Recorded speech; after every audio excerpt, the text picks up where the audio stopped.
ಎಲ್ರಿಗೂ ನಮಸ್ಕಾರ. ನಿಮ್ಮೆಲ್ಲರಿಗೂ ನಮ್ಮ ಯುವ ಬ್ರ್ಯಾಂಡ್ ಜರ್ನಿ ಕಾರ್ಯಕ್ರಮಕ್ಕೆ ಸ್ವಾಗತ. ಇವತ್ತು ನಮ್ಮ ಪ್ರೋಗ್ರಾಮಲ್ಲಿ ನಮ್ಮ ಜೊತೆ ಬೆಂಗಳೂರಿನ ಹೆಸರಾಂತ ಚೈಲ್ಡ್ ಸೈಕಾಲಜಿಸ್ಟ್ ಆಗಿರುವಂಥ ಡಾಕ್ಟರ್ ಅನುಸೂಯ ಅವರು ನಮ್ಮ ಜೊತೆಗಿದ್ದಾರೆ. ನಿಮ್ಮ ಕಾರ್ಯಕ್ರಮಕ್ಕೆ ಸ್ವಾಗತ. ನಮಸ್ಕಾರ. ನಮಸ್ತೆ ಸರ್. ಇವತ್ತು ನಾವು ಮೇಡಮ್ ಹತ್ರ ಸುಮಾರು ವಿಷಯಗಳ ಬಗ್ಗೆ ಮಾತಾಡಿ ತಿಳ್ಕೊಳ್ಳೋಣ. ನಿಮ್ಮ ಬಗ್ಗೆ ಒಂದು ಪರಿಚಯ ಮಾಡ್ಕೊಡಿ. ನಾನು ಡಾಕ್ಟರ್ ಅನುಸೂಯ ಗೌಡ ಅಂತ, ಹ್ಯಾಂಡ್ ರೈಟಿಂಗ್ ಎಕ್ಸ್ಪರ್ಟು, NLP ಪ್ರಾಕ್ಟೀಷನರು ಮತ್ತು ಮೆಮೊರಿ ಟ್ರೈನರ್ ಆಗಿ ಕೆಲಸ ಮಾಡ್ತಾ ಇದ್ದೀನಿ.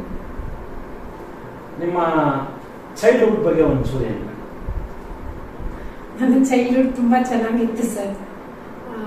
ಓವರ್ ಪ್ರೊಟೆಕ್ಟಿವ್, ಅತಿ ಮುದ್ದು, ಈ ವಾತಾವರಣದಲ್ಲಿ ಬೆಳೆದಿದ್ದ ಮಗು ನಾನು. ಈ ತರ ಒಂದು ಓವರ್ ಪ್ರೊಟೆಕ್ಟಿವ್, ಅತಿ ಮುದ್ದು, ತುಂಬ ಕುಟುಂಬದಲ್ಲಿ ಬೆಳೆದಿರೋ ನಿಮಗೆ ಸೈಕಾಲಜಿ ಕರಿಯರ್ ಆಗಿ ಚೂಸ್ ಮಾಡ್ಕೋಬೇಕು ಅಂತ ಯಾಕೆ ಅನ್ನಿಸ್ತು? ಸ್ಪೆಷಲಿ ಮಕ್ಳಿಗೋಸ್ಕರ ಮಾಡಬೇಕು ಅಂತ ಯಾಕೆ ಅನ್ನಿಸ್ತು? ಆಗ ಆ ಉದ್ದೇಶ ಎಲ್ಲ ಇರಲಿಲ್ಲ. ನಾವು 4 ಜನ ಸಿಬ್ಲಿಂಗ್ಸು, 3 ಜನ ಟೆಕ್ನಿಕಲ್ ಎಜುಕೇಶನ್ ಮಾಡಿದ್ರಿಂದ ನಾನು ಟೆಕ್ನಿಕಲ್ ಕಡೆ ಹೋಗಲಿಲ್ಲ. ಸೊ ಸೈಕಾಲಜಿ ಆಫ್ ಮಾಡ್ಕೊಂಡೆ. ಬಟ್ ಈಗ ಅನ್ಸುತ್ತೆ that is my life best, that was my life best decision ಅಂತ ಅನ್ಸುತ್ತೆ. What do you find most rewarding about working with children? ಮಕ್ಕಳ ಜೊತೆ ಕೆಲಸ ಮಾಡುವಾಗ ನಿಜವಾಗ್ಲೂ ಅದು ತುಂಬಾ ಖುಷಿಯಾಗೇ ಇರುತ್ತೆ. ಆ ಇನ್ನೋಸೆನ್ಸ್, ಆ ಮಕ್ಕಳ ಪ್ರೆಸೆಂಟ್ ಅಲ್ಲಿ ಬಿಹೇವ್ ಮಾಡೋ ರೀತಿ, ಅವ್ರಿಗೆ ಹಿಂದೆ ಆಗಿರೋದ್ರ ಬಗ್ಗೆ ಟೆನ್ಷನ್ ಇರಲ್ಲ ಅಥವಾ ಮುಂದೆ ಏನಾಗುತ್ತೆ ಅನ್ನೋ ಭಯ ಇರಲ್ಲ. ತುಂಬಾ ಲವಲವಿಕೆಯಿಂದ ಖುಷಿಯಾಗಿ ಇರ್ತಾರೆ. ಅವ್ರ ಜೊತೆ ನಾವು ಕೆಲಸ ಮಾಡ್ತಾ ಮಾಡ್ತಾ ಆಲ್ಮೋಸ್ಟ್ ನಾವು ಆ ವಾತಾವರಣಕ್ಕೆ ಒಪ್ಕೊಂಡ್ಬಿಟ್ಟಿರ್ತೀವಿ. ನಿಮ್ಮ ಎಕ್ಸ್ಪೀರಿಯನ್ಸ್ ಅಲ್ಲಿ ಕಾಮನ್ ಆಗಿ ಮಕ್ಕಳು ಫೇಸ್ ಮಾಡೋ ಚಾಲೆಂಜಸ್ ಯಾವುದು ಅನ್ಸುತ್ತೆ? ಓಕೆ, ನಂದು ಕಳೆದ 15 ವರ್ಷಗಳ ಎಕ್ಸ್ಪೀರಿಯನ್ಸ್ ಅಲ್ಲಿ ನೋಡಿದ್ರೆ ಓದಿಗೆ ಸಂಬಂಧಪಟ್ಟ ಸಮಸ್ಯೆಗಳು ಜಾಸ್ತಿ ಇರುತ್ತೆ ಸರ್. ಈ ಮಕ್ಕಳಿಗೆ IQ ನಾರ್ಮಲ್ ಇರುತ್ತೆ, ನೋಡೋದಕ್ಕೆ ನಾರ್ಮಲ್ ಮಗುನೇ ಅನಿಸ್ತಾ ಇರುತ್ತೆ. ಓದು ಅಂತ ಬಂದಾಗ ಮಾತ್ರ ಹಿಂದುಳ್ಕೊಳ್ತಾ ಹೋಗ್ತಾರೆ. ಸೊ ಇದೆಲ್ಲರಿಗೂ ಒಂದು ಯಕ್ಷ ಪ್ರಶ್ನೆ ಇರುತ್ತೆ. ಬೇರೆ ಎಲ್ಲದರಲ್ಲೂ ತಲಾಟೆ, ಟೆಕ್ನಿಕಲ್ ಅಂತ ಬಂದಾಗ ತುಂಬಾ ಅಡ್ವಾನ್ಸ್ಡ್ ಇರ್ತಾರೆ. ಮೊಬೈಲ್ ಅಪ್ಲಿಕೇಶನ್ಸ್ ನಮಗೆ ಗೊತ್ತಿಲ್ಲದಿರೋದೆಲ್ಲ ಅವ್ರಿಗೆ ಗೊತ್ತಿರುತ್ತೆ. ಓದು ಅಂತ ಬಂದಾಗ ಮಾತ್ರ ಯಾಕೆ ಹಿಂದುಳಿತಾರೆ. ಇದಕ್ಕೆ ಲರ್ನಿಂಗ್ ಡಿಸಬಿಲಿಟಿ ಕಾರಣ ಇರ್ಬೋದು, ಡೆವಲಪ್ಮೆಂಟಲ್ ಮೈಲ್ ಸ್ಟೋನ್ಸೇ ಡಿಲೇ ಇರ್ಬೋದು, ADHD ಇರ್ಬೋದು, ಸ್ಲೋ ಲರ್ನರ್ ಇರ್ಬೋದು, ಅಟೆನ್ಷನ್ ಡಿಫಿಸಿಟ್ ಇರ್ಬೋದು. ಹೀಗೆ ಬೇರೆ ಬೇರೆ ಸಮಸ್ಯೆಗಳು ಈಗಿನ ಮಕ್ಕಳು ಫೇಸ್ ಮಾಡ್ತಾ ಇದ್ದಾರೆ. ಇವಾಗ ನೀವೇನಿದ್ರಿ ಮೇಡಮ್, ಇವತ್ತು ಮಕ್ಕಳು ಏನೆಲ್ಲ ಪ್ರಾಬ್ಲಮ್ ಫೇಸ್ ಮಾಡ್ತಾ ಇದ್ದಾರೆ ಅಂತ, how parents can identify earlier science of emotional and behavioural issue in their child? Okay, parents ಮಕ್ಕಳ ಜೊತೆ ಉತ್ತಮ ಬಾಂಧವ್ಯ ಹೊಂದಿದ್ದಾಗ ಮಕ್ಕಳಲ್ಲಾಗೋ ಸಣ್ಣ ಬದಲಾವಣೆಗಳನ್ನು ಅವ್ರು ಗಮನಿಸಕ್ಕೆ ಸಾಧ್ಯ ಆಗುತ್ತೆ. ದಿನ ಸ್ಕೂಲ್ಗೆ ಖುಷಿಯಿಂದ ಹೋಗೋ ಮಗು ಸ್ಕೂಲಿಗೆ ಹೋಗಕ್ಕೆ ಹಠ ಮಾಡಕ್ ಶುರು ಮಾಡ್ತಾ ಇದೆ, ನಾನು ಹೋಗಲ್ಲ ಅಂತೆ. ಏನಾದ್ರೂ ಕಾರಣ ಇರ್ಬೋದಾ? ಜಸ್ಟ್ ಮಗುನ ಬೈಯೋದು, ಬ್ಲೇಮ್ ಮಾಡೋ ಬದಲು ಸ್ವಲ್ಪ ಹುಡ್ಕಾಡಕ್ಕೆ ಪ್ರಯತ್ನ ಪಡಿ. ಯಾಕಂದ್ರೆ ಮಗು ಫ್ರೆಂಡ್ಸು, ಶಾಲೆ ತುಂಬಾ ಇಷ್ಟಪಟ್ಟು ಹೋಗುತ್ತೆ. ಅಲ್ಲೇನೋ ಚೇಂಜ್ ಆಯ್ತು, ಎಲ್ಲೋ ಪಾರ್ಕ್ಗೆ ಹೋಗಕ್ ಇಷ್ಟ ಆಗ್ತಾ ಇಲ್ಲ, ಮಗುಗೆ ಏನಾದ್ರೂ ತೊಂದರೆ ಆಗಿದ್ಯಾ ಅಬ್ಸರ್ವ್ ಮಾಡಿ ಆ ನಿಟ್ಟಿನಲ್ಲಿ ಯೋಚನೆ ಮಾಡಕ್ಕೆ ಟ್ರೈ ಮಾಡಿ. ಮೇಡಮ್, ನೀವು ಹೇಳಿದ್ರಿ ಇವಾಗ ಪ್ಯಾರೆಂಟ್ಸ್ ಯಾವ ಥರ ಏನು, ಬಟ್ ಇನ್ನೊಂದು ಸಮಸ್ಯೆ ಏನಿದೆ ಅಂದ್ರೆ ತುಂಬಾ ಹುಡುಗರು, ಚಿಲ್ಡ್ರನ್ಸ್, ತುಂಬಾ ಚಿಕ್ಕ ಮಕ್ಕಳು ಅವ್ರಿಗಿರೋ ಫೀಲಿಂಗ್ಸ್ ನ ಎಕ್ಸ್ಪ್ರೆಸ್ ಮಾಡಲ್ಲ. ಅಪ್ಪ ಅಮ್ಮ ಹತ್ರ ಆಗ್ಲಿ ಅಥವಾ ಅವರ ಪ್ಯಾರೆಂಟ್ಸ್ ಹತ್ರ ಆಗ್ಲಿ, ಟೀಚರ್ಸ್ ಹತ್ರ ಆಗ್ಲಿ, ಮಕ್ಕಳು ಅವ್ರ ಫೀಲಿಂಗ್ಸ್ ನ ಶೇರ್ ಮಾಡಲ್ಲ, ಅವ್ರ ಪ್ರಾಬ್ಲಮ್ ನ ಹೇಳ್ಕೊಳಲ್ಲ. ಇಂಥ ಟೈಮಲ್ಲಿ ಪ್ಯಾರೆಂಟ್ಸ್ ಆ ಮಕ್ಕಳನ್ನ ಓಪನ್ ಅಪ್ ಮಾಡೋದಕ್ಕೆ ಯಾವ್ದಾದ್ರು ಒಂದು ಸ್ಟ್ರಾಟಜಿ ಯೂಸ್ ಮಾಡ್ಬೋದು ಅಂದ್ರೆ ನೀವೇನು ಹೇಳ್ತೀವಿ? ಯೂಶಲಿ ಎಲ್ಲ ಮಕ್ಕಳಿಗೂ ಡ್ರಾಯಿಂಗ್ ಅಂದ್ರೆ ತುಂಬಾ ಇಷ್ಟ ಇರುತ್ತೆ ಸರ್. ನಾವು ನಮ್ಮ ಅಕಾಡೆಮಿಯಲ್ಲಿ ಡ್ರಾಯಿಂಗ್ ಅನಾಲಿಸಿಸ್ ಅಂತ ಮಾಡ್ತೀವಿ. ಮೊದಲೇ ಹೇಳಿದಂಗೆ ನಾನು ಹ್ಯಾಂಡ್ ರೈಟಿಂಗ್ ಎಕ್ಸ್ಪರ್ಟ್ ಇರೋದ್ರಿಂದ ತುಂಬಾ ಚಿಕ್ಕ ಮಕ್ಕಳಿಗೆ ಬರವಣಿಗೆ ಅಷ್ಟು ಸುಲಭ ಆಗಲ್ಲ ಆ ಏಜಿಗೆ. ಸೊ ನಾವು ಪ್ಲೈನ್ ಶೀಟ್ ಕೊಟ್ಟು ಅವ್ರಿಗೆ ಏನಾದ್ರೂ ಬರೆಯಕ್ಕೆ ಹೇಳ್ತೀವಿ. ಅವ್ರು ಏನ್ ಗೀಚ್ತಾರೆ, ಏನ್ ಡ್ರಾ ಮಾಡ್ತಾರೆ, ಇದರಿಂದನೂ ಅವ್ರ ಮನಸ್ಥಿತಿ ಬಗ್ಗೆ ತುಂಬಾ ತಿಳ್ಕೊಬಹುದು ನಾವು. ಪೇರೆಂಟ್ಸ್ ಅಲ್ಲಿ ಏನೋ ಮಕ್ಕಳ ಬಿಹೇವಿಯರ್ ಚೇಂಜ್ ಕಾಣ್ತಾ ಇದೆ, ಒಂಟಿಯಾಗಿರಕ್ಕೆ ಇಷ್ಟಪಡ್ತಾ ಇದ್ದಾರೆ, ಏನು ಶೇರ್ ಮಾಡ್ತಾ ಇಲ್ಲ ಅಥವಾ ಎಮೋಷನಲ್ ಓವರ್ವೆಲ್ಮ್ ಆಗ್ತಾ ಇದೆ, ಸುಮ್ಮನೆ ಅಳ್ತಾ ಇದ್ದಾರೆ, ಇಂಥದ್ದೇನಾದ್ರೂ ವ್ಯತ್ಯಾಸ ಕಂಡು ಬಂದಾಗ ಪ್ರೊಫೆಷನಲ್ಸ್ ನ ಕಾಂಟ್ಯಾಕ್ಟ್ ಮಾಡಿ ನೀವು. ಮೇಡಮ್, ಇವತ್ತು ನೀವು ಹೇಳ್ತಾ ಇದ್ರಿ, ಆದ್ರೆ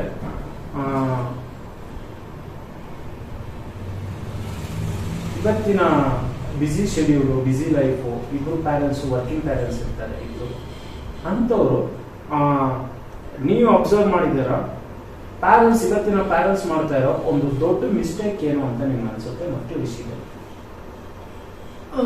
ಈಗ ನೀವೇ ಹೇಳಿದಂಗೆ ಬಿಸಿ ಲೈಫ್ ಶೆಡ್ಯೂಲ್, ಇಬ್ರು ಆನ್ ಮಾಡಬೇಕು, ಕೆಲವು ಕಡೆ ಇದು ಅನಿವಾರ್ಯ, ಪ್ರೆಸೆಂಟ್ ಲೈಫ್ ಸ್ಟೈಲ್ ನಾವು ಮೀಟ್ ಮಾಡಬೇಕು, ಮಗು ಖರ್ಚನ್ನ ಭರಿಸ್ಬೇಕಂದ್ರೆ ಇಬ್ರು ಕೆಲಸ ಮಾಡೋದು ಅನಿವಾರ್ಯ ಇರುತ್ತೆ. ಕೆಲವು ಕಡೆ ಅನಿವಾರ್ಯ ಅಲ್ಲ ಅಂದ್ರೆ ಅವ್ರ ಪ್ಯಾಷನ್ ಇರ್ಬೋದು. ಅನಿವಾರ್ಯ ಅಲ್ಲದೆ ಇರೋ ಕಡೆ ಅರ್ಲಿ ಏಜ್ ಅಲ್ಲಿ ಅಟ್ಲೀಸ್ಟ್ ಮಗು ಒಂದು 10 ವರ್ಷ ಆಗೋವರೆಗೂ ನೀವು ಮಗುಗೆ ಟೈಮ್ ಕೊಡೋಕೆ ಪ್ರಯತ್ನ ಪಡಿ. ಇಲ್ಲ ಕೆಲ್ಸಕ್ಕೆ ಹೋಗ್ಬೇಕು ಅಂದ್ರೆ ಕ್ವಾಲಿಟಿ ಟೈಮ್ ನ ಮಗು ಜೊತೆ ಹೆಂಗೆ ಸ್ಪೆಂಡ್ ಮಾಡ್ಬೋದು, ಕೆಲ್ಸಕ್ಕೆ ಹೋಗೋ ಅನಿವಾರ್ಯತೆ ಯಾಕಿದೆ ನಿಮ್ಗೆ, ಇದನ್ನ ಮಗುಗೆ ಅರ್ಥ ಮಾಡಿಸಿ ನೀವಿರೋ ಟೈಮಲ್ಲಿ ಮಗು ಜೊತೆ ಮಗು ಆಗಿರೋಕೆ ಟ್ರೈ ಮಾಡಿ. ಮಗು ಜೊತೆ ನೀವು ಎಷ್ಟು ಮಿಂಗಲ್ ಆಗ್ತೀರಾ, ಫಿಸಿಕಲ್ ಪ್ರೆಸೆಂಟ್ ಇರ್ತೀರಾ, ಕ್ವಾಲಿಟಿ ಟೈಮ್ ಸ್ಪೆಂಡ್ ಮಾಡ್ತೀರಾ, ನಿಮ್ಮ ಮಗುಗೆ ನೀವು ಹತ್ರ ಆಗೋಕ್ಕೂ ಇದು ಅನುಕೂಲ ಮಾಡಿಕೊಡುತ್ತೆ. ಅವ್ರಿಗೆ ಸಮಸ್ಯೆ ಅಂತಿದ್ದಾಗ ನೀವು ಪ್ರೆಸೆಂಟ್ ಇರ್ತೀರಾ ಅನ್ನೋದು ಅವ್ರ ಗಮನಕ್ಕೆ ಬರುತ್ತೆ. ಕೆಲವು ಕಡೆ ನೋಡ್ತೀವಿ ನಾವು ಮಕ್ಕಳಿಗೆ ಅತಿ ಮುದ್ದು ಮಾಡಿರ್ತಾರೆ parents. So how can parents balance discipline, independency and kill love? ಈಗ ಸಿಂಗಲ್ ಚೈಲ್ಡ್ ಜಾಸ್ತಿ ಇರೋದ್ರಿಂದ ಎಲ್ಲಾ ಮುದ್ದು ಒಂದೇ ಮಗುಗೆ ಆಗುತ್ತೆ. ಮುದ್ದು ಮಾಡಿ ಪ್ರೀತಿ ತೋರಿಸಿ ಕೇರ್ ಮಾಡಿ ತಪ್ಪಲ್ಲ, ಬಟ್ ಅತಿ ಆಗ್ಬಾರ್ದು. ಅತಿ ಆದ್ರೆ ಅಮೃತನೂ ವಿಷ ಆಗುತ್ತೆ. ಮುದ್ದು ಯಾವ ವಿಷಯಕ್ಕೆ ಮಾಡ್ತೀವಿ ಅದು ಮಕ್ಕಳಿಗೆ ಕ್ಲಿಯರ್ ಆಗಿರ್ಬೇಕು. ತಪ್ಪು ಮಾಡಿದ್ರೆ ಇಬ್ರು ಕಡೆಯಿಂದನೂ ಪನಿಷ್ಮೆಂಟ್ ಇರುತ್ತೆ. ಅಂದ್ರೆ ಪೇರೆಂಟ್ಸ್ ಟೀಮ್ ಆಗಿ ಕೆಲವು ಕಡೆ ವರ್ಕ್ ಮಾಡ್ಬೇಕಾಗತ್ತೆ. ಮಗು ಹಿತದೃಷ್ಟಿಯಿಂದ ಕೆಲವು ವಿಷಯಗಳಿಗೆ ನೋ ಅಂತ ಹೇಳಲೇಬೇಕಾಗತ್ತೆ. ಕೇಳಿದ್ದಕ್ಕೆಲ್ಲ ಏನು ಅಡೆತಡೆ ಇಲ್ದಿರ ಕೊಡ್ಸೋದಕ್ಕಾಗಲ್ಲ ಅಥವಾ ಒಪ್ಕೊಳ್ಳೋದಕ್ಕಾಗಲ್ಲ. ನೋ ಅಂತ ಬಂದಾಗ ಇಬ್ರು ಒಮ್ಮತದಿಂದ ನೋ ಅನ್ನೋದೇ ಆನ್ಸರ್ ಮಾಡ್ಬೇಕಾಗತ್ತೆ ಮಗುಗೆ. ಮೇಡಮ್, ನೀವು ಇವಾಗ ಹೇಳ್ತಾ ಇದ್ರಿ ಇವತ್ತಿನ ಬಿಸಿ ಲೈಫ್ ಸ್ಟೈಲ್ ಅಲ್ಲಿ ಪ್ಯಾರೆಂಟ್ಸ್ ಮಕ್ಳ ಜೊತೆ ಫುಲ್ ಟೈಮ್ ಕೊಡಕ್ ಆಗ್ತಾ ಇಲ್ಲ, ಅಟ್ಲೀಸ್ಟ್ ಕ್ವಾಲಿಟಿ ಟೈಮ್ ಸ್ಪೆಂಡ್ ಮಾಡಿ ಅಂತ. ಕ್ವಾಲಿಟಿ ಟೈಮ್ ಸ್ಪೆಂಡ್ ಮಾಡೋದು ಹೇಗೆ ಮೇಡಮ್? ಬೆಳಗ್ಗೆ ಎದ್ದೋಳೋ ಟೈಮಲ್ಲಿ ತುಂಬಾ ಪ್ರೀತಿಯಿಂದ ಮಗುನ ಎಬ್ಬಿಸೋದಕ್ಕೆ ಟ್ರೈ ಮಾಡಿ. ನಿದ್ದೆ ಹೋಗಕ್ ಮುಂಚೆ ನೀವು ಎಷ್ಟು ಪಾಸಿಟಿವ್ ಆಗಿ ಮಗು ಜೊತೆ ಬಾಂಧವ್ಯ ಇಟ್ಕೊಳ್ತಿರಲ್ಲ, ಇಡೀ ನೈಟ್ ನಿಮ್ಮ ಮಾತುಗಳು ಮಗು ಸಬ್ ಕಾನ್ಶಿಯಸ್ ಅಲ್ಲಿ ಓಡಾಡ್ತಾ ಇರುತ್ತೆ. So early morning before bed ಮಗುಗೆ ಏನಾದ್ರೂ ಉತ್ತಮ ನಡವಳಿಕೆನ ಕಲಿಸ್ಬೇಕಂದ್ರೆ these are the best times ಅಂತೀವಿ. ಆ ಟೈಮಲ್ಲಿ ನೀವು ಮಗು ಜೊತೆ ಎಷ್ಟು ಉತ್ತಮವಾಗಿ ವರ್ತಿಸ್ತೀರಾ, ಮಗು ಬಗ್ಗೆ ಎಷ್ಟು ಪಾಸಿಟಿವ್ ಆಗಿ ಮಾತಾಡ್ತೀರಾ, ಅವ್ರದ್ದೇನಾದ್ರೂ ಕರೆಕ್ಷನ್ಸ್ ನೀವು ಅವ್ರಿಗೆ ಅರ್ಥ ಮಾಡಿಸಿ ತಪ್ಪು ಈಗ ಮಾಡಿದ್ದು ತಪ್ಪು, ಇದನ್ನ ಹೆಂಗೆ ಸರಿ ಮಾಡ್ಬೋದು, ಇದನ್ನೆಲ್ಲ ಹೇಳ್ಕೊಡ್ತಾ ಹೋದ್ರೆ ಮಗು ರಿಸೀವ್ ಮಾಡುತ್ತೆ, ಆ ಚೇಂಜ್ ಮಾಡ್ಕೊಳ್ಳೋ ಪ್ರಯತ್ನ ಮಾಡುತ್ತೆ ಮಗು. ಇವತ್ತಿನ ಒಂದು ಪರಿಸ್ಥಿತಿಯಲ್ಲಿ ಮಕ್ಕಳಿಗೆ ಇರೋ ಸುಮಾರು ಪ್ರಾಬ್ಲಮ್ಗಳಿಗೆ, ಅವ್ರ ಚೈಲ್ಡ್ಹುಡ್ ನ ಬಾದರ್ ಮಾಡ್ತಾ ಇರೋ ಸುಮಾರು ಪ್ರಾಬ್ಲಮ್ ಅಲ್ಲಿ ನಿಮಗೆ ಗೊತ್ತಿರೋ ತರ ಮೇಜರ್ ಆಗಿರೋದು ಸ್ಕ್ರೀನ್ ಟೈಮ್. ಸೊ ಅದರಿಂದ ಮಕ್ಕಳು ಓವರ್ ಇದಾಗ್ತಾ ಇದ್ದಾರೆ, ಅಗ್ರೆಸಿವ್ ಆಗ್ತಾ ಇದ್ದಾರೆ. ಆ ಸ್ಕ್ರೀನ್ ಟೈಮ್ ಜಾಸ್ತಿ ಅವ್ರು ಸಿಗ್ತಾ ಇರೋದ್ರಿಂದ ಮೇ ಬಿ ಈ ತರ ವರ್ಕಿಂಗ್ ಪ್ಯಾರೆಂಟ್ಸ್ ಇರೋರು ಅವ್ರು ಬಿಸಿ ಶೆಡ್ಯೂಲ್ ಅಲ್ಲಿ ಮಕ್ಕಳನ್ನ ಟೈಮ್ ಕೊಡಕ್ ಆಗ್ತಾ ಇಲ್ಲ ಅಂತ ಸ್ಕ್ರೀನ್ ಮೇಲೆ ಮಕ್ಕಳು ಡಿಪೆಂಡ್ ಆಗ್ಬಿಡ್ತಾರೆ. ಇವತ್ತು ಮಕ್ಕಳಿಂದ ಸ್ಕ್ರೀನ್ ನ ದೂರ ಇಡೋದು ಕೂಡ ಕಷ್ಟ ಇದೆ, ಯಾಕಂದ್ರೆ ಎಲ್ಲ ಆನ್ಲೈನ್ ಕ್ಲಾಸ್ ಬರ್ತಾ ಇದೆ. ಪ್ಯಾರೆಂಟ್ಸ್ ಮಕ್ಳ ಕೈಯಲ್ಲಿ ಮೊಬೈಲ್ ಕೊಡದೆ ಎಲ್ಲ ಇರಕ್ಕಾಗಲ್ಲ, ಯಾಕಂದ್ರೆ ಸುಮಾರು ಶಾಲೆಗಳಲ್ಲಿ ಹೋಮ್ ವರ್ಕ್ ಕೂಡ ವಾಟ್ಸಪ್ ಮುಖಾಂತರ ಕಲಿಸ್ಕೊಡ್ತಾರೆ. ಅಂತ ಒಂದು ಪರಿಸ್ಥಿತಿ ಇವತ್ತು ಇರ್ಬೇಕಾದ್ರೆ ಪ್ಯಾರೆಂಟ್ಸ್ ಮಕ್ಕಳ ಸ್ಕ್ರೀನ್ ಟೈಮ್ ನ ಯಾವ ತರ ಮಾನಿಟರ್ ಮಾಡಬೇಕು, ಇಲ್ಲ ನೀವು ಪ್ಯಾರೆಂಟ್ಸ್ಗೆ ಏನ್ ಹೇಳ್ತೀರ ಇದ್ರ ಬಗ್ಗೆ ನಿಮ್ಮ ಅಭಿಪ್ರಾಯ ಏನು? ಒಳ್ಳೆ ಪ್ರಶ್ನೆ ಇದು. ಇತ್ತೀಚೆಗಷ್ಟೇ ನಾವು ಇದ್ರ ರಿಲೇಟೆಡ್ ಒಂದು ವಿಡಿಯೋ ಮಾಡಿದ್ವಿ. ಮಗು ಸ್ಕ್ರೀನ್ ಟೈಮ್ ಜಾಸ್ತಿ ಇದೆ ಅಥವಾ ಮೊಬೈಲ್ ಅಡಿಕ್ಷನ್ ಆಗಿದೆ, ಅದನ್ನ ಫಸ್ಟ್ ಹಿನ್ನೆಲೆನ ಗಮನಿಸಿ, ಕೇಸ್ ಹಿಸ್ಟ್ರಿ ನೋಡಿ. ಕರೋನಾ ಬಂದ್ಮೇಲೆ ಅಂತೂ ಅದ್ರ ನಂತರದಿಂದ ಮೊಬೈಲ್ ಅನಿವಾರ್ಯ ಅನ್ನೋಂಗಾಗಿದೆ. ಕ್ಲಾಸಸ್ ಎಲ್ಲ ಅದರಲ್ಲೇ ನಡೆಯೋದ್ರಿಂದ ಮಗು ಮೊಬೈಲ್ ನ ಪ್ರೊಡಕ್ಟಿವ್ ಆಗಿ ಬಳಸ್ಕೊಳ್ತಾ ಇದೆಯಾ, ಕಲಿಕೆ ಉದ್ದೇಶಕ್ಕಾಗಿ ಬಳಸ್ಕೊಳ್ತಾ ಇದೆಯಾ, ಎಜುಕೇಶನ್ ಪರ್ಪಸ್ ನ ಅದರಿಂದ ಈಡೇರಿಸ್ಕೊಳ್ತಾ ಇದೆಯಾ, ಇದಿದ್ರೆ ತೊಂದರೆ ಇಲ್ಲ. ಜಗತ್ತು ಎಷ್ಟು ವೇಗವಾಗಿ ಹೋಗ್ತಾ ಇದೆ ಆ ವೇಗಕ್ಕೆ ನಾವು ಒಗ್ಗಿಸ್ಕೋಬೇಕಾಗತ್ತೆ. ಮಗುಗೆ ಅದರಿಂದ ಅನುಕೂಲ ಆಗ್ತಾ ಇದೆ, ಆ ಅಭ್ಯಾಸನ ಕಟ್ ಮಾಡೋದು ಬೇಡ. ಬಟ್ ಸ್ಕ್ರೀನ್ ಇಂಪ್ಯಾಕ್ಟ್ ಕಣ್ಣಿಗೆ ಆಗ್ತಾ ಇದೆ, ಮಧ್ಯೆ ಮಧ್ಯೆ ಬ್ರೇಕ್ ಕೊಡೋದು, ಸ್ಕ್ರೀನ್ ಟೈಮ್ ನ ರೆಡ್ಯೂಸ್ ಮಾಡಿ ಲಾಂಗ್ ಇದರಿಂದ ಶಾರ್ಟ್ ಡ್ಯೂರೇಷನ್ಗೆ ರೆಡ್ಯೂಸ್ ಮಾಡೋದು, ಈ ಮಾಡ್ಯುಲೇಷನ್ಸ್ ಇಂದ ಮೊಬೈಲ್ ಅಡಿಕ್ಟ್ ಆದ್ರೂ ಅವರು ಎಷ್ಟು ಪ್ರೊಡಕ್ಟಿವ್ ಆಗಿ ಅದನ್ನ ಬಳಸ್ಕೊಳ್ತಾ ಇದ್ದಾರೆ ಇದ್ರ ಬಗ್ಗೆ ಒಂದು ಕಣ್ಣಿಡಿ. ಮತ್ತೆ ಈ ಗೇಮಿಂಗು, ಕೆಲವು ಮೊಬೈಲ್ ಇಂದ ಹೊಸದನ್ನು ಕಲಿತಾನೂ ಇದ್ದಾರೆ ಮಕ್ಕಳು, ಏಕ್ದಮ್ ನಾವು ಮಕ್ಕಳಿಗೆ ಬ್ಲೇಮ್ ಮಾಡಕ್ಕಾಗಲ್ಲ. ಮತ್ತೆ ಇನ್ನೊಂದು, ಹುಟ್ಟನೆ ಮಗು ಮೊಬೈಲ್ ಇಟ್ಕೊಂಡು ಹುಟ್ಟಿರಲ್ಲ, ಮಗು ಊಟ ಮಾಡ್ತಾ ಇಲ್ಲ, ನಮಗೆ ಮಗು ತಿನ್ಸೋದ್ ಪೇಷನ್ಸ್ ಇಲ್ಲ, ಟೈಮ್ ಆಗ್ತದೆ, ನಮ್ಗೆ ಏನೋ ಬೇರೆ ಕೆಲಸ ಇದೆ, ನಮಗ್ ಕಿರಿಕಿರಿ ಮಾಡಬಾರ್ದು, ಈ ಉದ್ದೇಶನ ಇಟ್ಕೊಂಡು ನಾವೇ ಮೊಬೈಲ್ ನ ಕೊಟ್ಟು ಅಭ್ಯಾಸ ಮಾಡಿದ್ರೆ ಜಸ್ಟ್ ಸ್ಕ್ರಾಲಿಂಗ್ ಮಗು ಏನ್ ನೋಡ್ತಾ ಇದೆ ನೋಡಲ್ಲ, ಅದ್ ನೋಡೋದೇ ಇಲ್ಲ, ಸುಮ್ಮನೆ ಉಚ್ತಾ ಹೋಗುತ್ತೆ. ಇದರಿಂದ ಮಗು ಸೆನ್ಸರಿ ಡೆವಲಪ್ಮೆಂಟ್ ಮೇಲೂ ಏನೋ ಪ್ರಾಬ್ಲಮ್ ಆಗುತ್ತೆ. ಇದು ಏನು ಐಸೈಟ್ ಇಶ್ಯೂಸ್ ಶುರು ಆಗುತ್ತೆ. ಹ್ಯೂಮನ್ ಕನೆಕ್ಟಿವಿಟಿ ಮಗು ತಪ್ಪಾಗುತ್ತೆ. ಯಾರು ಬಂದ್ರು ಬರ್ಲಿಲ್ಲ ಅಂದ್ರೆ ಅದು ಗಮನಿಸೋದೇ ಇಲ್ಲ, ಮೊಬೈಲ್ ಅಲ್ಲೇ ಮುಳುಗಿರುತ್ತೆ. ಇದರಿಂದ ಸುಮಾರು ಆರೋಗ್ಯ ಸಮಸ್ಯೆಗಳನ್ನು ಮಗು ಫೇಸ್ ಮಾಡುತ್ತೆ. ಸೊ ಮಗು ಮೊಬೈಲ್ ಅಡಿಕ್ಷನ್, ಸ್ಕ್ರೀನ್ ಟೈಮ್ ಯಾವ ಮಟ್ಟಕ್ಕಿದೆ, ಅದಕ್ಕೆ ಅನುಕೂಲವಾಗಿದೆಯಾ ಅಥವಾ ಹಾನಿಕರ ಆಗಿದೆಯಾ, ಇದನ್ನೆಲ್ಲ ದೃಷ್ಟಿಯಲ್ಲಿ ಇಟ್ಟುಕೊಂಡು ಕರೆಕ್ಟಿವ್ ಮೆಜರ್ಸ್ ನ ಆಸ್ ಎ ಪೇರೆಂಟ್ ನೀವು ಏನ್ ಸರಿ ಅನ್ಸುತ್ತೆ ಆ ಟೈಮ್ಗೆ ಪ್ರಯತ್ನಿಸಬಹುದು, ಅಥವಾ ಪ್ರೊಫೆಷನಲ್ಸ್ ಹೆಲ್ಪ್ ನ ಖಂಡಿತ ತಗೊಳ್ಳಿ. ಮೇಡಮ್, ನಿಮಗೆ ನೀವೇ ಹೇಳಿರೋ ತರ ಮಕ್ಕಳಿಗೆ ಸ್ಕ್ರೀನ್ ಟೈಮ್ ಅನಿವಾರ್ಯ ಆಗಿದೆ. ಶಾಲೆಗಳೆಲ್ಲ ಅವ್ರು ನಡೀತಾ ಇರೋದ್ರಿಂದ, ಶಾಲೆಗಳಲ್ಲಿ ಮೊಬೈಲ್ ಇವಾಗ ಅಕ್ಸೆಪ್ಟ್ ಇರೋದ್ರಿಂದ ಹೋಮ್ ವರ್ಕ್ ಪರ್ಪಸ್ಗೆ, ಪ್ರಾಜೆಕ್ಟ್ ವರ್ಕ್ಗೆ, ಇಂಥದಕ್ಕೆಲ್ಲ ಮಕ್ಳ ಕೈಯಲ್ಲಿ ಮೊಬೈಲ್ ಕೊಡೋದು ಪ್ಯಾರೆಂಟ್ಸ್ಗೂ ಅನಿವಾರ್ಯ ಆಗೋಗಿದೆ. ಆದರೆ ಅನಿವಾರ್ಯದಿಂದ ಬರ್ತಾ ಇರೋ ಪ್ರಾಬ್ಲಮ್ಗಳು ಇದೆ. ಮೊಬೈಲ್ ಮಕ್ಳ ಕೈಯಲ್ಲಿ ಹೋಗ್ತಿದ್ದಂಗೆ ಸೋಷಿಯಲ್ ಮೀಡಿಯಾ ಮಕ್ಳ ಲೈಫಲ್ಲಿ ಬಂದ್ಬಿಡುತ್ತೆ. ಈ ಸೋಷಿಯಲ್ ಮೀಡಿಯಾದಿಂದ ಮಕ್ಕಳ ಮೆಂಟಲ್ ಹೆಲ್ತ್ ಮೇಲೆ ಅಥವಾ ಮಾನಸಿಕ ಇದ್ರ ಮೇಲೆ ಏನಾದರೂ ಕೆಟ್ಟ ಪರಿಣಾಮ ಬೀಳ್ತಾ ಇದೆ, ನಮಗೆ ಗೊತ್ತಿರೋದು ನಾವೇ ನೋಡ್ತಾ ಇದೀವಿ. ಇದನ್ನ ನೀವು ಯಾವ ತರ ನೋಡ್ತೀರಾ? ಈ ಹಿಂದೆನೆ ನಾನು ಆನ್ಸರ್ ಮಾಡ್ದಂಗೆ, ಮೊಬೈಲ್ ಇಂದ ಕೆಲವು ಈ ಅಲ್ಟ್ರಾವೇವ್ಸ್ ಇಂದ ಏನ್ ಇಂಪ್ಯಾಕ್ಟ್ ಆಗುತ್ತೆ ಅದು ಮಗುಗೆ ಆಗೇ ಆಗುತ್ತೆ.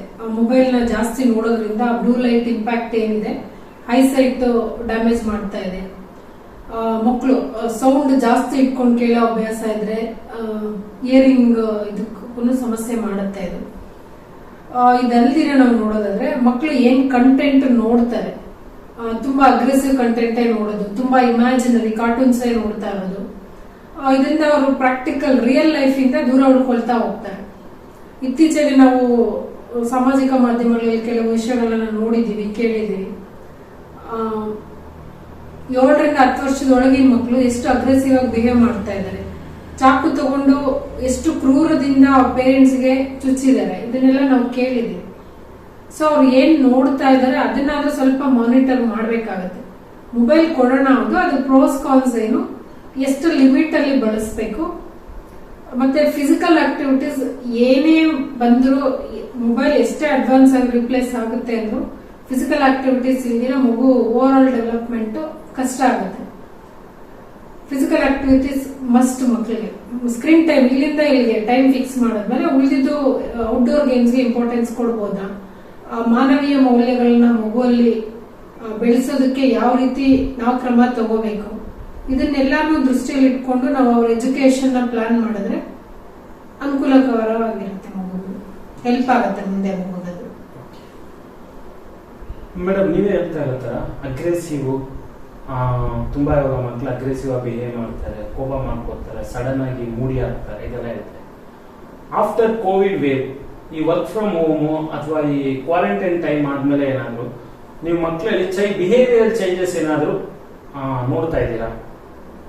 ಅವ್ರ ಲರ್ನಿಂಗ್ ಪ್ಯಾಟರ್ನ್ ಚೇಂಜ್ ಆಗಿದೆ, ಇಷ್ಟು ಇದಕ್ಕೆ ಬಂದಿದ್ದಾರೆ ಆನ್ಲೈನ್ ಕ್ಲಾಸ್ಗೆ, ಅದ್ರ ನಂತರದಲ್ಲಿ ಏನಾದ್ರು ನೀವು ಜಾಸ್ತಿ ಅವ್ರ ಹತ್ರ ಈ ಬಿಹೇವಿಯರ್ ಚಾಲೆಂಜ್ ನೋಡ್ತಾ ಇದ್ದೀರಾ? ನೀವು ನೋಡಿರೋ ಕೇಸ್ ಸ್ಟಡೀಸ್ ಏನಾದ್ರು ಮಾಡಿದ್ದೀರಾ?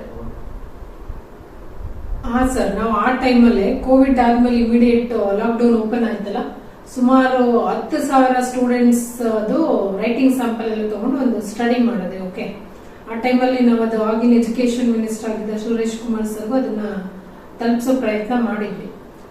ಮಕ್ಕಳಲ್ಲಿ ಕೋವಿಡ್ ನಂತರ ಏನ್ ಚಾಲೆಂಜ್ ಆಗಿದೆ, ಕಾಗ್ನಿಟಿವ್ ಸ್ಕಿಲ್ಸ್ ಅಲ್ಲಿ ಏನಾದ್ರೂ ವ್ಯತ್ಯಾಸ ಆಗಿದೆಯಾ, ಅವ್ರ ಬಿಹೇವಿಯರಲ್ ಚಾಲೆಂಜಸ್ ಏನಾದ್ರೂ ವ್ಯತ್ಯಾಸ ಆಗಿದೆ, ಇದನ್ನೆಲ್ಲ ಗಮನಿಸಕ್ಕೆ ಮಾಡಿದ್ದದು. ಅಫ್ಕೋರ್ಸ್ ಕೋವಿಡ್ ನಮ್ಗೆ ಕೆಲವು ಒಳ್ಳೆಯದನ್ನು ಮಾಡ್ತು, ಕೆಲವು ಗೊತ್ತಿಲ್ಲದಿರೋ ತಪ್ಪುಗಳು ಆಗಿದೆ, ಅಂದ್ರೆ ಪ್ರಾಬ್ಲಮ್ ಮಾಡಿದೆ. ಆ ಟೈಮಲ್ಲಿ ನಾವು ಕ್ವಾರಂಟೈನ್ ಅಥವಾ ಒಳಗೆ ಇರಬೇಕಾದ ಅನಿವಾರ್ಯತೆ ಇದ್ದಿದ್ದರಿಂದ ಫ್ಯಾಮಿಲಿ ಬಾಂಡಿಂಗ್ ಸ್ಟ್ರಾಂಗ್ ಆಗಿದೆ. ಅಜ್ಜಿ ತಾತ ಕೆಲವರು ಊರ್ ಕಡೆ ಹೋಗಿ ಸೆಟ್ಲ್ ಆದವರು, ಆ ಬಾಂಡಿಂಗ್ ಎಲ್ಲ ಮತ್ತೆ ಮೈನ್ ಸ್ಟ್ರೀಮ್ ತಂದ್ಕೊಟ್ಟಿದೆ. ಜಾಯಿಂಟ್ ಫ್ಯಾಮಿಲಿ ಇಂಪಾರ್ಟೆನ್ಸ್ ಏನು ಎಲ್ಲ ಹೌದು. ಕೆಲವು ಸಮಸ್ಯೆಗಳಂದ್ರೆ ರೂಮಲ್ಲಿ ಕ್ಲಾಸ್ ಇದೆ ಅಂತ ಹೋಗಿ ಅವರವರೇ ಬಾಗಿಲು ಹಾಕೊಂಡು ಇದ್ ಮಾಡೋದು, ಏನ್ ನೋಡ್ತಾ ಇದಾರೆ ನೋಡ್ತಾ ಇಲ್ಲ ಇದನ್ನ ನಾವು ಗಮನಿಸಕ್ಕಾಗಲ್ಲ. ಕ್ಲಾಸ್ ಅಲ್ಲಿ ಇದ್ದಾರೆ ಕೇಳಿದ್ರೆ ಅದೊಂದು ರೆಡಿ ಆನ್ಸರ್ ಇರ್ತಾ ಇತ್ತು. ನಾ ಆ ಟೈಮಲ್ಲಿ ಕೆಲವು ಮಕ್ಕಳನ್ನ ಅಬ್ಸರ್ವ್ ಮಾಡಿದಾಗ ಪೇರೆಂಟ್ಸ್ ಏನಾದ್ರು ಕರೆದ್ರೆ ಕಿರಿಕಿರಿ ಆಗೋದು, ಅವ್ರಿಗೆ ಏನು ಕೆಲಸ ಹೇಳ್ಬಾರ್ದು, ಏನ್ ಊಟ ಮಾಡಕ್ ಕರೆಯೋದು ತಪ್ಪಾಗೋದು, ಮಾಡ್ತಾ ಇದಾರಾ ಇಲ್ವಾ. ಕೆಲವು ನೋಡಿದ್ರೆ ಮೊಬೈಲ್ ಹಿಂಗೆ ಇಟ್ಕೊಂಡಿರ್ತಾರೆ, ತಿಂತಾ ಇರ್ತಾರೆ, ಏನ್ ತಿಂತಾ ಇದೀವಿ ಅದು ಗಮನ ಕೊಡಕ್ಕೂ ಆಗಲ್ಲ ಅವರು. ಸೊ ಇದೊಂದು ಅಭ್ಯಾಸಗಳನ್ನ ಊಟದ ಟೈಮಲ್ಲಿ ಪೇರೆಂಟ್ಸ್ ಮೊಬೈಲು ಟಿವಿನ ಕಂಪ್ಲೀಟ್ ಅವಾಯ್ಡ್ ಮಾಡಿದ್ರೆ, ಮೊನ್ನೆ ನಾವು ಈ ಸಜೆಷನ್ಸ್ ಕೊಟ್ಟಿದ್ವಿ. ಮಗುಗ್ ಮಾತ್ರ ಅಲ್ಲ, ಅದು ಇಡೀ ಫ್ಯಾಮಿಲಿಗೆ ಅಪ್ಲೈ ಮಾಡ್ಕೊಂಡ್ರೆ ಆ ಟೈಮಲ್ಲಿ ಯಾರು ಸೋಷಿಯಲ್ ಮೀಡಿಯಾ ಯಾವುದನ್ನು ಬಳಸಂಗಿಲ್ಲ.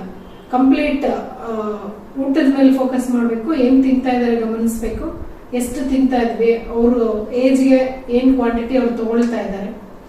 ಮತ್ತೆ ಇದರಲ್ಲಿ ಮಾತುಕತೆನೂ ಶುರು ಆಗುತ್ತೆ. ಅವ್ರದ್ದು ಇಡೀ ದಿನಚರಿ ಹೇಗಿತ್ತು, ಅಪ್ಪ ಅಮ್ಮ ಅವ್ರ ಎಕ್ಸ್ಪೀರಿಯನ್ಸ್ ಶೇರ್ ಮಾಡ್ತಾರೆ. ಆಫೀಸಲ್ಲಿ ಏನಾಯ್ತು, ಅಮ್ಮ ಮನೇಲಿ ಏನ್ ನಡೀತು ನೀವೆಲ್ಲ ಹೋದ್ಮೇಲೆ, ಮಗು ಸ್ಕೂಲಲ್ಲಿ ಏನಾಯ್ತು, ಅಜ್ಜಿ ತಾತ ಅವ್ರದ್ದು ಏನೋ ಒಂದು ಕತೆ ಇರುತ್ತೆ, ಸೀನಿಯರ್ ಕ್ಲಬ್ಗಳದ ಏನೋ ನಗೆ ಕೂಟ ಈ ತರದ್ ಏನಾದ್ರು ಅಟೆಂಡ್ ಮಾಡಿರ್ತಾರೆ. ಹಿಂಗ್ ಶೇರ್ ಮಾಡ್ಕೊಳಕ್ ಶುರು ಮಾಡಿದ್ರೆ, ಈ ಶೇರಿಂಗ್ ಹ್ಯಾಬಿಟ್ ನಾವು ಚಿಕ್ಕದಿಂದಾನೇ ಕಲಿಸ್ತಾ ಬಂದ್ರೆ ಮಗುಗೆ, ಮುಂದೆ ಅವ್ರ ಲೈಫಲ್ಲಿ ಏನೋ ಸಮಸ್ಯೆ ಆಯ್ತು, ದೊಡ್ಡದೇನೋ ಒಂದು ಚಾಲೆಂಜ್ ಬಂತು, ಅವ್ರಿಗೆ ಅವಾಗ ಒಂಟಿ ಅನ್ಸಲ್ಲ, ಇಡೀ ಫ್ಯಾಮಿಲಿ ನನ್ನ ಜೊತೆ ನಿಂತಿದೆ.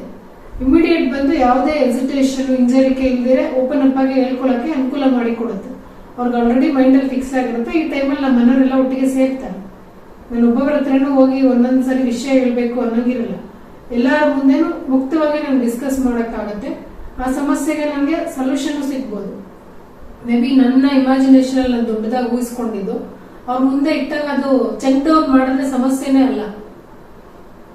ಸೊ ಇದರಿಂದ ಅವ್ರ ಬಾಂಧವ್ಯನೂ ಸ್ಟ್ರಾಂಗ್ ಆಗುತ್ತೆ, ಸಮಸ್ಯೆಗಳಿಗೆ ಅಲ್ಲಲ್ಲೇ ಪರಿಹಾರನೂ ಸಿಗ್ತಾ ಹೋಗುತ್ತೆ.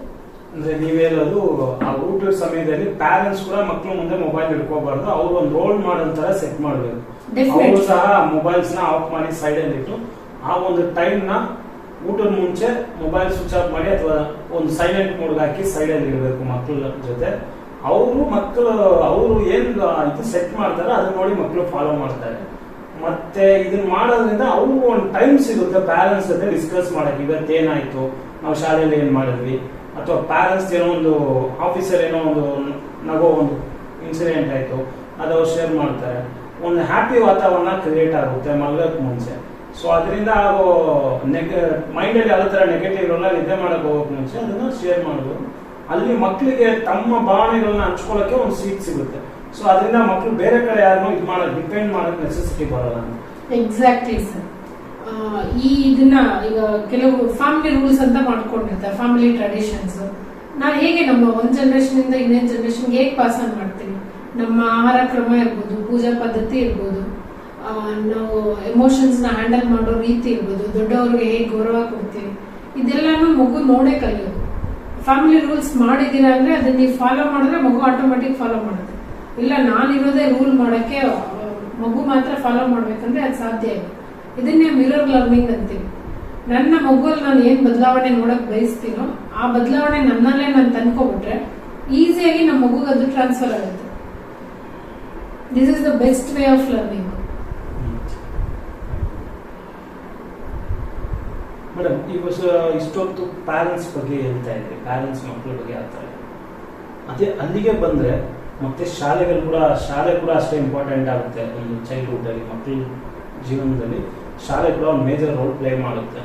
ಶಾಲೆ ಅಥವಾ ಟೀಚರ್ ನಿಮಗೇನು ಅನ್ಸುತ್ತೆ ಮೇಡಮ್, ನಿಮ್ಮ ಆಸ್ ಅ ಸೈಕಾಲಜಿಸ್ಟ್ ಆಗಿ what role should schools play in supporting children's mental wellbeing? ಮಗು ಜೀವನದಲ್ಲಿ ಲಿಮಿಟೆಡ್ ಜನಗಳಷ್ಟೇ ಇರ್ತಾರೆ. ಅರ್ಲಿ ಡೇಸ್ ಅಲ್ಲಿ ಲಿಮಿಟೆಡ್ ಆಕ್ಸೆಸ್ ಇರುತ್ತೆ. ಪೇರೆಂಟ್ಸು, ಅದು ಬಿಟ್ಟರೆ ಇಮಿಡಿಯೇಟ್ ಟೀಚರ್ಸ್. ಮನೆ ಬಿಟ್ಟರೆ ಮಗು ಶಾಲೆಲ್ಲೇ, ನಂತರ ಜಾಸ್ತಿ ಟೈಮ್ ಸ್ಪೆಂಡ್ ಮಾಡೋದು. ಸೊ ನೀವು ಮಗು ಜೊತೆ ಎಷ್ಟು ಉತ್ತಮ ಬಾಂಧವ್ಯ ಇಟ್ಕೊಳ್ತೀರಲ್ಲ, ಮಗು ಓವರ್ ಆಲ್ ವೆಲ್ಬೀಯಿಂಗಿಗೆ ಅದು ದೊಡ್ಡ ಇಂಪ್ಯಾಕ್ಟ್ ಮಾಡುತ್ತೆ. ಮಗು ಜೊತೆ ನೀವು ನಗ್ನಗ್ತಾ ಮಾತಾಡೋದು, ಖುಷಿಯಿಂದ ಇರೋದು, ಏನೋ ಅರ್ಥ ಆಗ್ತಾ ಇಲ್ಲ ಕೇರಿಂಗ್ ಇಂದ ಇಟ್ಕೊಳ್ಳೋದು, ಪ್ರೀತಿಯಿಂದ ವ್ಯವಹರಿಸೋದು, ಇದೆಲ್ಲಾನು ಒಳ್ಳೆ ಇಂಪ್ಯಾಕ್ಟ್ ಮಾಡುತ್ತೆ. ಈಗ LKG UKG ಟೀಚರ್ ಜೊತೆ ಯಾಕೆ ಮಗು ಉತ್ತಮ ಬಾಂಧವ್ಯ ಇರುತ್ತೆ ಅಂದ್ರೆ, ಅಮ್ಮ ಅಲ್ಲಿ ಮದರ್ ರೋಲ್ ನ ಪ್ಲೇ ಮಾಡ್ತಾ ಇರ್ತಾರೆ. ಮಗು ಮನೆಯಿಂದ ಹೊರಗೆ ಬಂದ ತಕ್ಷಣ ತಾಯಿನೇ ಟೀಚರೇ ಮಗುಗೆ ತಾಯಿ ರೋಲ್ ನ ಪ್ಲೇ ಮಾಡೋದ್ರಿಂದ ಅದಕ್ಕೇನಾದ್ರೂ ಇಮಿಡಿಯೇಟ್ ಟೀಚರ್ ಹತ್ರ ಹೋಗುತ್ತೆ. ಆ ಮಗು ಸರಿ ತಪ್ಪು ಸಹ ಯೋಚನೆ ಮಾಡಲ್ಲ. ಟೀಚರ್ ಏನ್ ಹೇಳಿದ್ರು ಅದಕ್ಕೆ ವೇದವಾಕ್ಯ ಇರುತ್ತೆ. ನಿಮ್ ಮಗು ಜೊತೆ ಆ ಬಾಂಡಿಂಗ್ ನ ಒಂದ್ಸರಿ ಬಿಲ್ಡ್ ಮಾಡಿದ್ರಿ, ಉಳಿದಿದ್ದ ಎಲ್ಲಾ ಕೆಲಸ ನೀವೇನಾದ್ರೂ ಕಲ್ಸೋದಿರ್ಬೋದು, ಆಟ ಆಡ್ಸೋದಿರ್ಬೋದು, ಯಾವ್ದಾದ್ರು ಇನ್ವಾಲ್ವ್ಮೆಂಟ್ ಪ್ರಾಜೆಕ್ಟ್ ಮಾಡಿಸೋದಿರ್ಬೋದು, ನಿಮ್ದು ಎಲ್ಲಾ ಕೆಲಸನೂ ಅಪ್ ಟು ಡೇಟ್ ಇರುತ್ತೆ. ಅದು ಅವತ್ತಿಂದ ಅವತ್ತೇ ಮಾಡ್ಬಿಡುತ್ತೆ. ನಿಮ್ಮ ಹತ್ರ ಆ ಗುಡ್ ಅನ್ನಿಸ್ಕೊಳ್ಳೋದು, ಸ್ಟಾರು, ಆ ಸ್ಮೈಲಿ ಅಷ್ಟೇ ಸಾಕು ಮಗುಗೆ. ಅದಕ್ಕೋಸ್ಕರ ಅದು ಏನಾದ್ರೂ ಮಾಡಕ್ಕೂ ರೆಡಿ ಇರುತ್ತೆ. ಮೇಡಮ್, ಇವಾಗ ಶಾಲೆಗಳಲ್ಲಿ ಈ ಹೊಸ ವಿಷಯಗಳನ್ನ ನಾವು ಕೇಳ್ತಾ ಇದ್ದೀವಿ. ಮಕ್ಕಳಲ್ಲಿ ಲರ್ನಿಂಗ್, ಮಕ್ಕಳು ಓದೋದಕ್ಕೆ ಕಷ್ಟಪಡ್ತಾರೆ, ಲರ್ನಿಂಗ್ ಡಿಸಬಿಲಿಟೀಸ್ ಅಂತ ಏನು ಕರಿತೀವಿ, ಮತ್ತು ADHD ಆ್ಯಂಡ್ ಬೇರೆ ಲರ್ನಿಂಗ್ ಸಮಸ್ಯೆಗಳು ಇರುತ್ತೆ. ಶಾಲೆಗಳು, ಕೆಲವು ಶಾಲೆಗಳಲ್ಲಿ, ಎಲ್ಲ ಶಾಲೆಗಳಲ್ಲಿ ಮಕ್ಕಳನ್ನ ಇದನ್ನ ಡೈರೆಕ್ಟಾಗಿ ಬ್ಲೇಮ್ ಮಾಡಿ ಅವ್ರು ಸ್ಕೂಲ್ ಸರಿಯಿಲ್ಲ ಅಂತ ಆಚೆ ಬಿಡೋದನ್ನ ನಾವು ನೋಡ್ತೀವಿ. TC ಕೊಡ್ತೀವಿ, ಬೇರೆ ಸ್ಕೂಲ್ ಸೇರಿಸ್ಕೊಳ್ಳಿ, ನಮ್ಮ ಶಾಲೆಯಲ್ಲಿ ಆಗಲ್ಲ ಅಂತ. ಆಸ್ ಅ ಸೈಕಾಲಜಿಸ್ಟ್ ಆಗಿ ಈ ಶಾಲೆಗಳು ಇಂಥ ಮಕ್ಕಳ ಜೀವನದಲ್ಲಿ ಎಂಥ ಮೇಜರ್ ರೋಲ್ ಪ್ಲೇ ಮಾಡುತ್ತೆ? ಡೆಫಿನೆಟ್ಲಿ ನಾನು ಆಗ್ಲೇ ಹೇಳಿದಂಗೆ ಶಾಲೆ ಮಗು ಜೀವನದಲ್ಲಿ ತುಂಬಾ ಮೇಜರ್ ರೋಲ್ ಪ್ಲೇ ಮಾಡುತ್ತೆ. ಈಗ ನಿಮ್ಮ ಶಾಲೆಯಲ್ಲಿ ಓದ್ತಾ ಇರೋ ಮಕ್ಕಳಿಗೆ ಏನೋ ಅಕಾಡೆಮಿಕ್ ಚಾಲೆಂಜಸ್ ಇದೆ, ಅದು ನಿಮ್ಮ ಕರ್ತವ್ಯ. ಯಾಕಂದ್ರೆ ಎಜುಕೇಶನ್ ಸ್ಪೆಷಲಿಸ್ಟ್ ಇರೋದು ನೀವು. ಸ್ಕೂಲ್ ಶುರು ಮಾಡೋ ಟೈಮಲ್ಲೇ ನಿಮ್ಗೆ ಇದೆಲ್ಲ ಒಂದು ಬೇಸಿಕ್ ಅವೇರ್ನೆಸ್, ಇನ್ಫಾರ್ಮೇಶನ್ ಇರುತ್ತೆ. ಪೇರೆಂಟ್ಸ್ ಇದ್ರೆ ಎಕ್ಸ್ಪರ್ಟ್ ಅಲ್ಲ, ನೀವು ಎಜುಕೇಶನ್ ಎಕ್ಸ್ಪರ್ಟ್ ಆಗಿರೋದ್ರಿಂದ ಆ ಮಗುಗಂತ ಸಮಸ್ಯೆಗಳು ಕಂಡು ಬಂದಾಗ ಎಷ್ಟು ಬೇಗ ನೀವು ಅದನ್ನ ಐಡೆಂಟಿಫೈ ಮಾಡಿ ಅದಕ್ಕೆ ಕರೆಕ್ಟಿವ್ ಮೆಷರ್ಸ್, ರೆಮಿಡಿಯಲ್ ಸ್ಟೆಪ್ಸ್ ಏನ್ ತಗೊಳ್ತಿರಲ್ಲ, ಆ ಸಪೋರ್ಟ್ ಕೊಟ್ಟು ಮಗುಗೆ ಉತ್ತಮ ಭವಿಷ್ಯ ರೂಪಿಸ್ಕೊಳ್ಳೋಕೆ ಅನುವು ಮಾಡಿಕೊಡಿ. ನೀವು TC ಕೊಟ್ಟು ಬೇರೆ ಕಡೆ ಕಳಿಸಿದ್ರೆ ಇದು ಸಾಲ್ವ್ ಆಗುತ್ತಾ? ಎಷ್ಟು ಕಡೆಯಿಂದ ಹೋಗುತ್ತೆ. ಈ ಕೆಟ್ಟ ಸಂಪ್ರದಾಯ ಇತ್ತೀಚೆಗೆ ಸುಮಾರು ಶಾಲೆಗಳಲ್ಲಿ ನೋಡ್ತಾ ಇದ್ದೀವಿ ನಾವು. 8th 9th ಬರೋದ್ರೊಳಗೆ ಮಗು ಓದ್ತಾ ಇಲ್ಲ ಅಂದ್ರೆ ಇಷ್ಟು ವರ್ಷ ನೀವು ಏನ್ ಮಾಡಿದ್ರೆ ಐಡೆಂಟಿಫೈ ಮಾಡಿಲ್ಲ, ಆ ಸಮಸ್ಯೆ ಮಗು ಫೇಸ್ ಮಾಡ್ತಾ ಇದೆ, ಇದು ನಿಮ್ ಗಮನಕ್ಕೆ ಬಂದಿರದಿರ ಇರುತ್ತಾ? ಆಲ್ಮೋಸ್ಟ್ 3ನೇ ಕ್ಲಾಸಿಂದನೇ ನಾವು ಆ ಮಗುನ ಕ್ಲೀನಾಗಿ ಅಬ್ಸರ್ವ್ ಮಾಡಿದ್ರೆ, ಕೀನ್ ಅಬ್ಸರ್ವ್ ಇದ್ದಾಗ ಆ ಮಗು ಓದಕ್ಕೆ ಕಷ್ಟ ಪಡ್ತಾ ಇದೆ, ಬರೆಯೋದು ಆಗ್ತಾ ಇಲ್ಲ ಮಗುಗೆ, ಅಥವಾ ಓದಿದ್ ನೆನಪಿಲ್ಲ, ಮಾರ್ಕ್ಸ್ ಮೇಲೆ ಅದ್ರ ಪರಿಣಾಮ ಬೀಳ್ತಾ ಇದೆ, ಅಥವಾ ಸ್ಪೋರ್ಟ್ಸ್ ಅಲ್ಲಿ ತುಂಬಾ ಚೆನ್ನಾಗಿ ಪರ್ಫಾರ್ಮ್ ಮಾಡ್ತಾ ಇದೆ, ಇದೆಲ್ಲಾನು ನಿಮ್ಗೊಂದು ಕ್ಲಿಯರ್ ಪಿಕ್ಚರ್ ಇರುತ್ತೆ. ಹಂಗಿದ್ದಾಗ ಅದಕ್ಕೆ ಏನ್ ಟೈಮ್ ಬೀಯಿಂಗ್ ಪ್ರೊಫೆಷನಲ್ ಹೆಲ್ಪ್ ಏನ್ ಬೇಕಾಗತ್ತೆ ಅದನ್ನ ಕೊಡಿ. ಆಲ್ಮೋಸ್ಟ್ ರೂಲ್ಸ್ ಪ್ರಕಾರ psychologist, counsellor, special educator, shadow teaching ಇದೆಲ್ಲ ಸ್ಕೂಲ್ ಪ್ರೊವೈಡ್ ಮಾಡಬೇಕು. ನಿಮ್ಗೆ ಅದಾಗ್ತಲ್ಲ, ಅಟ್ಲೀಸ್ಟ್ ಅದನ್ನ ಪೇರೆಂಟ್ಸ್ ಗಮನಕ್ಕಾದ್ರೂ ತಗೊಂಡ್ ಬನ್ನಿ. ಅವ್ರ ಮಗು ಜೀವನಕ್ಕೆ ಒಳ್ಳೇದೇನು ಅದನ್ನ ಅವರಾದ್ರೂ ಆ ಕ್ರಮ ಕೈಗೊಳ್ತಾರೆ. ಲಾಸ್ಟ್ ಮಿನಿಟ್ ಅಲ್ಲಿ ಇದು ನಮ್ಮ ಶಾಲೆಗೆ ಈ ಮಗುವಿಂದ ಕೆಟ್ಟ ಹೆಸರು, ಅಥವಾ ಇದು ಫಿಟ್ ಆಗ್ತಲ್ಲ, ನಮ್ಗೆ ಪಾಸ್ ಆಗ್ತಲ್ಲ, ಈ ರೀಸನ್ಗಳು ಹೇಳಿ ನೀವು ಹೊರ ಕಲ್ಸಕ್ ಶುರು ಮಾಡಿದ್ರೆ ಆ ಮಗು ಭವಿಷ್ಯ ರೂಪಿಸೋಣ ಯಾರ್ದು ಮತ್ತೆ? ಇದನ್ನ ನೀವು ಮೊದಲೇ ಅಬ್ಸರ್ವ್ ಮಾಡ್ಬೇಕಿತ್ತು. ಅದು ಈಗ ಅದು ಆ ಟೈಮ್ಗೆ ಏನ್ ಸಪೋರ್ಟ್ ಬೇಕೋ ಅದನ್ನ ಕೊಡ್ಬೇಕು. ಹೊರಗಡೆ ಕಳ್ಸೋದಕ್ಕಿಂತ ಪ್ರೊಫೆಷನಲ್ ಹೆಲ್ಪ್ ತಗೊಳ್ಳಿ. ಆ ಟೈಮ್ಗೆ 7, 8, 9 ಏನ್ ಸಪೋರ್ಟ್ ಮಾಡ್ಬೋದು, ಆ ಬ್ರಿಡ್ಜ್ ನ ಫಿಲ್ ಮಾಡಕ್ಕೆ ಟ್ರೈ ಮಾಡ್ಬೋದಾ, ಫಿಲ್ ಮಾಡಿದ್ರೆ ಎಕ್ಸಾಮ್ ಕ್ಲಿಯರ್ ಮಾಡ್ಕೊಳಕ್ ಆಗುತ್ತಾ ಆ ಮಗುಗೆ? ಇಲ್ಲ ಅಂದ್ರೆ ಬೋರ್ಡೇ ಕೆಲವು ಪ್ರೊವಿಷನ್ಸ್ ನ ಪ್ರೊವೈಡ್ ಮಾಡಿದೆ ಇಂಥ ಮಕ್ಕಳಿಗಾಗಿ. ಐಡೆಂಟಿಫಿಕೇಶನ್ ದೊಡ್ಡ ಚಾಲೆಂಜ್ ನಿಮಗೆ, ಪ್ಲಸ್ ಅಕ್ಸೆಪ್ಟೆನ್ಸ್. ಇದು ಪೋಷಕರಿಗೂ ಅನ್ವಯಿಸುತ್ತೆ. ಮಗುವಲ್ಲಿ ಸಮಸ್ಯೆ ಇದೆ ಅಂತ ಯಾರಾದ್ರೂ ಟೀಚರ್ ನಿಮ್ ಗಮನಕ್ಕೆ ತಂದ್ರೆ, ನಿಮ್ಮ ಮಗು ಮೇಲೆ ಅವ್ರಿಗೇನು ದ್ವೇಷ ಇಲ್ಲ, ಮಗುನ ಹಾಳು ಮಾಡ್ಬೇಕು ಅನ್ನೋ ಉದ್ದೇಶ ಅವ್ರದ್ದು ಇರಲ್ಲ.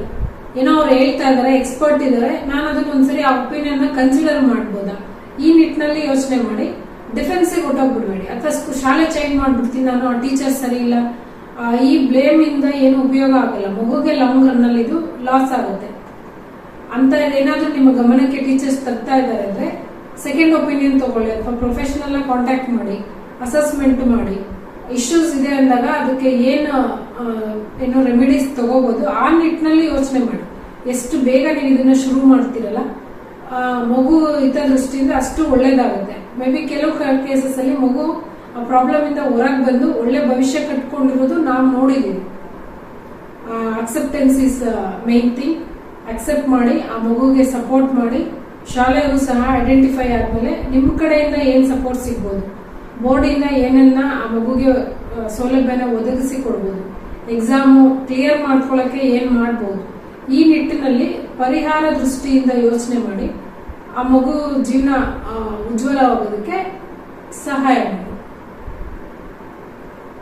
ತುಂಬಾ ಚೆನ್ನಾಗಿದೆ, ತುಂಬಾ ಚೆನ್ನಾಗಿ ಎಕ್ಸ್ಪ್ಲೈನ್ ಮಾಡಿದ್ರಿ ಮೇಡಮ್. ಇವಾಗ ನೀವು ಹೇಳಿದ್ರಿ ಶಾಲೆಗಳೆಲ್ಲ ರೆಮಿಡಿಯಲ್ ಎಜುಕೇಟರ್ಸು, ಸೈಕಾಲಜಿಸ್ಟು ಇವರೆಲ್ಲ ಕಂಪಲ್ಸರಿ ಇದ್ದಾರೆ ಅಂತ. ಆದರೆ ಕೆಲವು ಶಾಲೆಗಳಲ್ಲಿ ಅಂಥವ್ರು ಇರೋಲ್ಲ, ಅಂಥವ್ರನ್ನ ಅಪಾಯಿಂಟ್ ಆಗಿರಲ್ಲ.